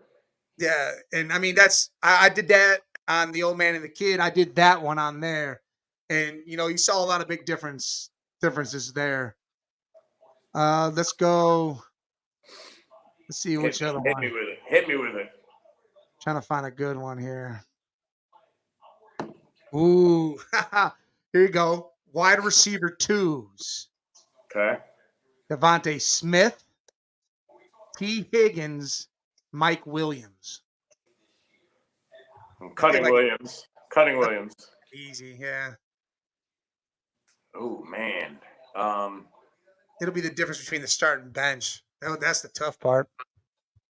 See, and that is hard because I think it depends on who's on the other side. Like if you got somebody like a bigger, kind of possession type of receiver, then you start Devontae because he Here, gonna move that down the field.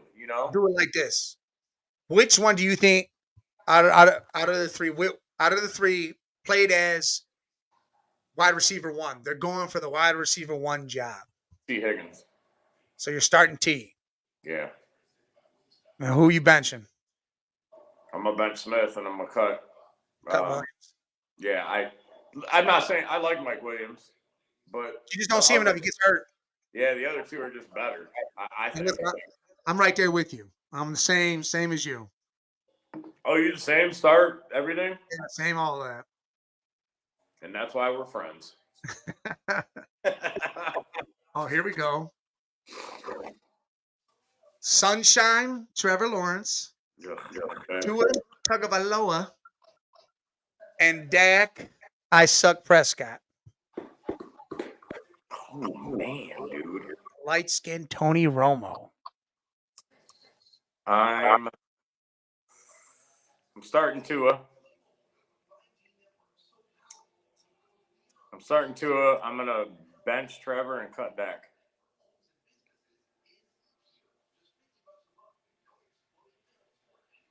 I'm gonna start Sunshine. I'm gonna bench Tua and I'm cutting Dak. See, so we're close. I don't like Dak's turnovers. I don't either. I mean, he's a regular season champ. That's what he is.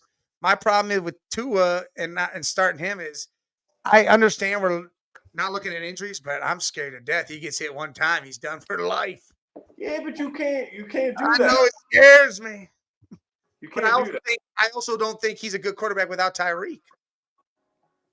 Oh man, I don't know. I think if you put Waddle as the one and brought in another decent two, I think he's just as good. Because I think Waddle he'd be good, but I still like T Law because T Law is really doing it with Christian Kirk. Yeah, but T Law also showed you down the stretch that he can't win. He can't win a game if it's on his shoulders. He can't pull it out and win. I feel like that was a coaching problem. I think I'll give you that. I think it was a little bit of both. I don't know. I need Sunshine to actually show me a little something more than he did this year. They had that shit wrapped up. Like they should never have not won that division, dude. Whether it's coaching, Sunshine, take your pick. That should never have happened, dude. Like ever. That was a horrible meltdown.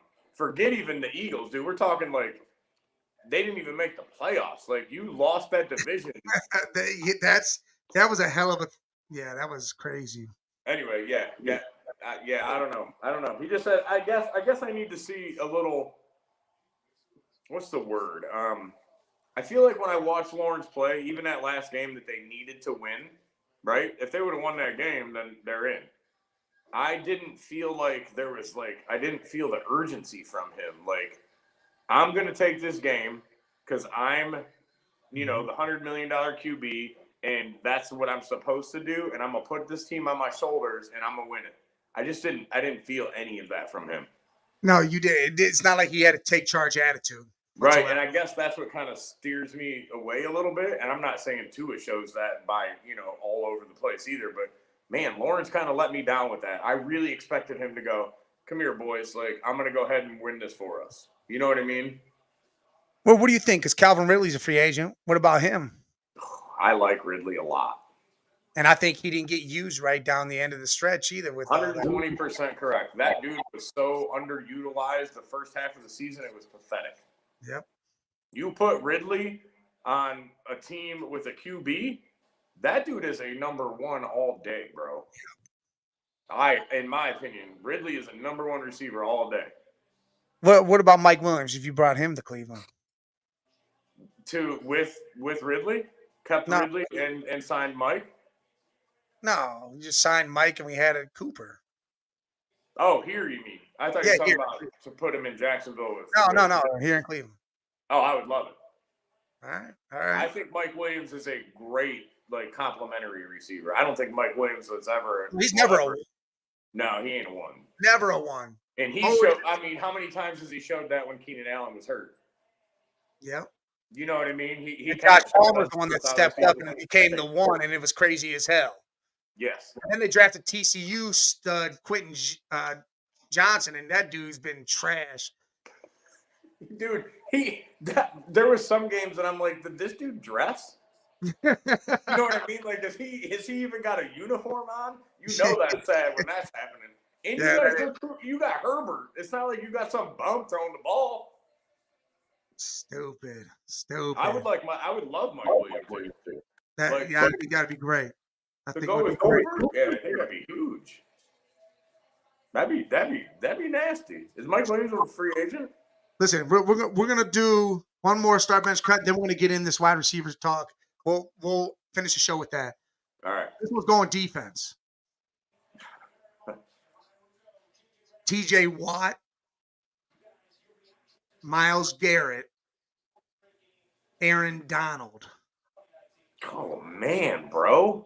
And I took a player out of it and put TJ in it. The player I took out of it was Nick Bosa. I would have cut. Oh, all right. Hold on. Let me do the one that you gave me first. Oh shit, dude. Yeah. All in their primes. Okay. And I figured that would make it more difficult because I think Bosa would have got cut if you had Donald and Garrett with him. I would start Donald, bench Watt, and cut Garrett. Really? Yeah. Really? My issue with Garrett is, dude, the last 3, 4, 5 weeks of the season, you didn't even hear the dude's name. You didn't hear his name once in the playoff game. Not once. I think it's a big head thing with him right now. I think then I don't want you. Well, we're saying in the primes. I'm not going off with forget that. I would still keep I think Aaron Donald in the prime he's it, dude. Like, he's a beast. He is. You could switch those two and start Watt and bench Donald. I'm still cutting Garrett no matter what out of those three. Really? Yep. Mm-hmm. I'm starting Garrett. I feel like I surprised you with my answer, didn't I? You did. And I'm about to surprise you right back. I'm starting Garrett, benching Watt, and cutting Donald. I could find any big man to cover the middle. I want that outside. Man, but I want them edge rushers. He's not just a big man to cover. I know he's not, but I can get Dalvin Tomlinson to be in the middle, and I can have the two edge rushers go kill somebody. And Tomlinson still gets the push. Not as big as Donald, but he still gets the push. I respect your decision as a friend. Besides Warren Sapp, you ain't never seen a D tackle like Aaron Donald. Because I think Warren Sapp one of the Oh best. yeah, D tackles, Vince Wilfork, Sapp, big boys like that. Donald, like it's hard to find I think some. Donald moves better than any of the other ones you've ever seen, though. Or what's the big dude? He started Tennessee, he started in Washington, went to Tennessee, stomped on dude shit. Oh, Haysworth, yeah, Andre Haydensworth. something like that. Dude got paid like $100 million, Yeah. and then sat for a lot of it. Ndamukong Suh was a great fucking D tackle, but I don't think anybody has ever, like Aaron Donald, his size. Everybody's like, dude, his size worked for him because he's underneath those big ass linemen, like, and they're blinking and the dude's already behind them. I just think his size worked for him, and he's strong as hell. You know what I mean?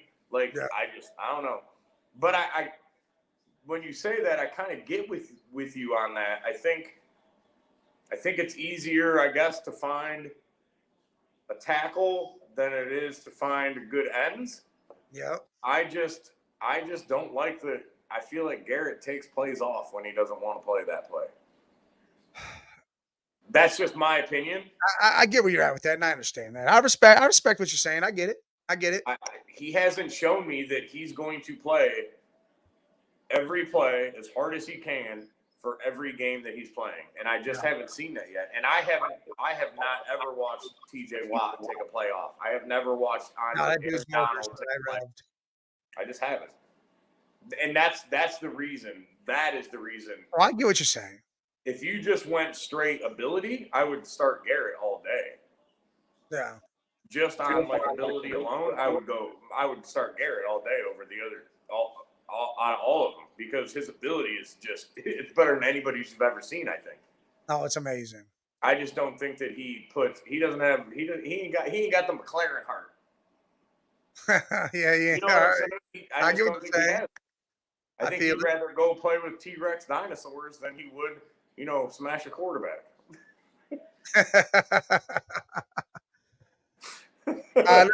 Red Jet, what's going on? You came in at the end of the show, but hey, I'm glad you stopped by. And like she said like and sub. Listen, need y'all out there watching.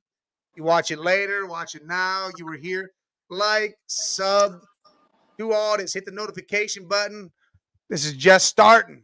This show is just starting. It's going to get bigger and bigger.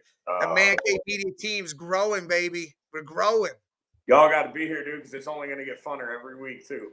Oh, it is. It definitely is. Hey, can I tell them? Hey, anybody for tomorrow that pops onto your show, I'm going to hop on and say hello to you guys tomorrow. Talk a little sports with you all tomorrow night on your show. Yep. Yeah, Beer Cave. We're gonna bring him on, introduce him properly to the whole squad, to everybody. And yeah, I'm gonna let Jay pick his brain a little bit, because I already know what's in it. I'm gonna let Jay go at it, throw him some baseball, because Jay probably needs to know a little baseball. But man, dude, listen, we're gonna have to once we get a little closer to spring training, if you don't mind, dude, I'd love to do like one of our shows and maybe just like an hour of baseball. Like, let's dedicate. That's definitely what it's gonna be, because football's gonna have died off. It's gonna be baseball and basketball running, and that's what we'll end up doing. It'll be primarily that. We'll talk a little college, the only football thing would be draft. We'll get draft in, but that's you could talk draft, dude, for months, like we always do as Browns fans. No, yeah. When opening day comes, all that stuff, shit starts really hitting. Like what? Spring training, when's that start? March. Yeah, so really you'll have literally like it's like right around the corner. You know what I mean? Yeah, you'll have that, March Madness. Ooh, yeah. Look at this. Red Jet. She's a huge 49er fan, right? Me and her went back and forth. I said, stop being this way. She says, the off season for me starts tomorrow after 9:30 your time. Laugh my ass off. And then she goes, yep, still negative. God damn it, Red Jet. I guess if that helps you, if that makes you feel better, that way when you get the win, you can feel relieved instead of being positive and then losing. I understand it. I can understand why you're your way. I still believe you're going to win. It will be close. You will be in the other room pissed off watching something else, but I understand it. Yeah. You say she's a big Niners fan? Oh, huge Niners fan. Well, listen, I'll give you my number. Text me after your address. I'll ship you some tissues when Detroit ends up pulling that shit out tomorrow. Listen, he picked the Niners too. He picked the Niners, but he's back and forth. I told you though. It's like I Yeah. told you though. It's like it's right there, dude. I do think that I think Detroit could pull it out. I really do. I think they can, but I think the Niners still have more. They're more rounded. I agree. And again, I It'll be think close. That's why we both said take the points. yeah, because I think when you get up 3, dude, and you can just turn around and hand the ball to somebody like McCaffrey for the last 8 minutes of the game. Yeah, Oh my God. nobody has that. Bang, I'm bang, gonna get out nine, here in a gang. second. Listen, she says bang bang Niner gang until tomorrow night. She also goes, it's gonna be a close one, no doubt. Hey, listen, Danny. This is my cousin Danny right here. Says rooting for John Dorsey and the Lions, a real football GM. He hates Andrew Berry. He's a Browns fan. Listen, because he thinks he's made all these bad moves. This is how he gets. We went 11-6, went to the playoffs, and he still says every single thing. Hey, Danny, I don't know you, brother. Andrew Berry made one bad move, and that was the Deshaun Watson trade. Oh, he hates that trade too. That was the worst thing I've ever seen in my life. And I pray to God that Watson proves me wrong this year. But that was the most horrible trade that may go down as one of the worst in NFL history. You put that up there with Ditka trading 47 picks for Ricky Williams. Oh yeah, that's big. You can put that right up there with that. That's big. Danny, stop with your shit though. We're gonna see what happens this offseason. Watch, he gonna pick up some big targets. Little T. Higgs, Mike Mills. He pulls moves out of his ass that you didn't even think he could do. Yeah, well, I think he's riding that Deshaun Watson problem big time. But he's like this. It doesn't matter who's there. He gets all real sad. He's moping. He's like, I'm not allowed out my house. You know, the wife got me tied down, and it's all right. Got the tissue box. I'm crying a little bit. I get it. You don't even want to hear what he does after Ohio State, Michigan. I don't want to talk about what I do either. I love you, Danny, but hey, listen, seriously, next time I come up, you better come the hell out. Not playing around with your ass no more. Red Jet says, I'll be parked outside the ER just in case. Hey, probably not I have bad. a heart attack. Yeah, it's going to be close. Like you did last game. You will go to the other room, lights off, and get a little shitty, but you'll be all right. Everything will come together in the end. Yeah, be good. The 49ers showed that they're the 49ers, and they're the best team in the NFC for a reason because they pulled that shit out, and that's what good teams do. That's right. All right. I'm going to blank out the news right now. I'm going to say the news right now. I'm going to talk to you more about it after the show.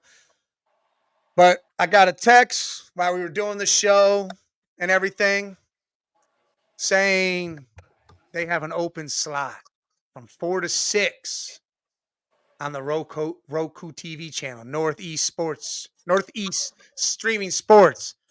And they asked if we want it. I want it. Well, then that means it's 4 o'clock from now on until we decide to ever stop this, which will be never. So every Saturday, 4 to 6, right here.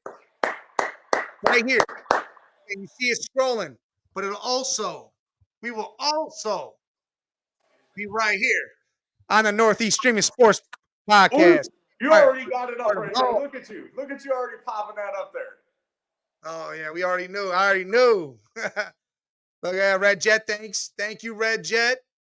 Hey, Red Jet, appreciate you. Thank you. Thank you very much. Yes, I love Red Jet, man. She's amazing. She's amazing.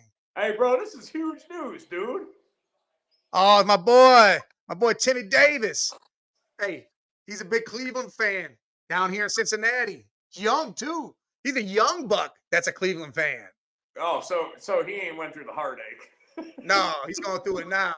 This ain't shit. Don't tell me he ain't going through no damn. Hey, he knows all about it though. He knows all about it. Red Jet, really appreciate you. Angelo, thank you very much, man. That's my little brother. He in the room. He's right behind this wall. Hey, appreciate that, dude. Seriously, thank you. Man. Oh, yeah, Red Jet. All day, baby, nowhere but up. That's right. Listen, so that's our new thing. No matter what, 4 o'clock every Saturday to 6, right here Like it Join said, us. Northeast Streaming Sports. Download that app. Download it.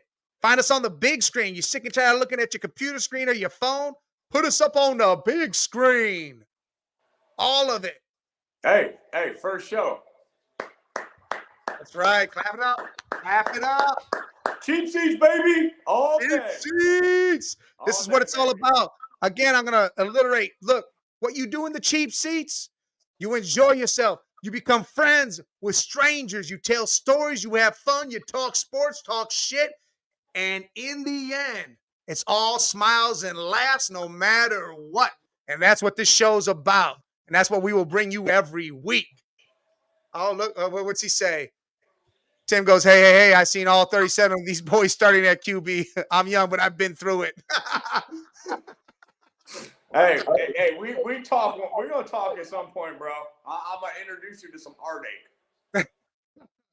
We'll have to bring Timmy. Timmy, you have to jump on here. You jump on this one. You jump on Sports Madness with Jay. Listen, man, we're going to have to bring you on one of these shows.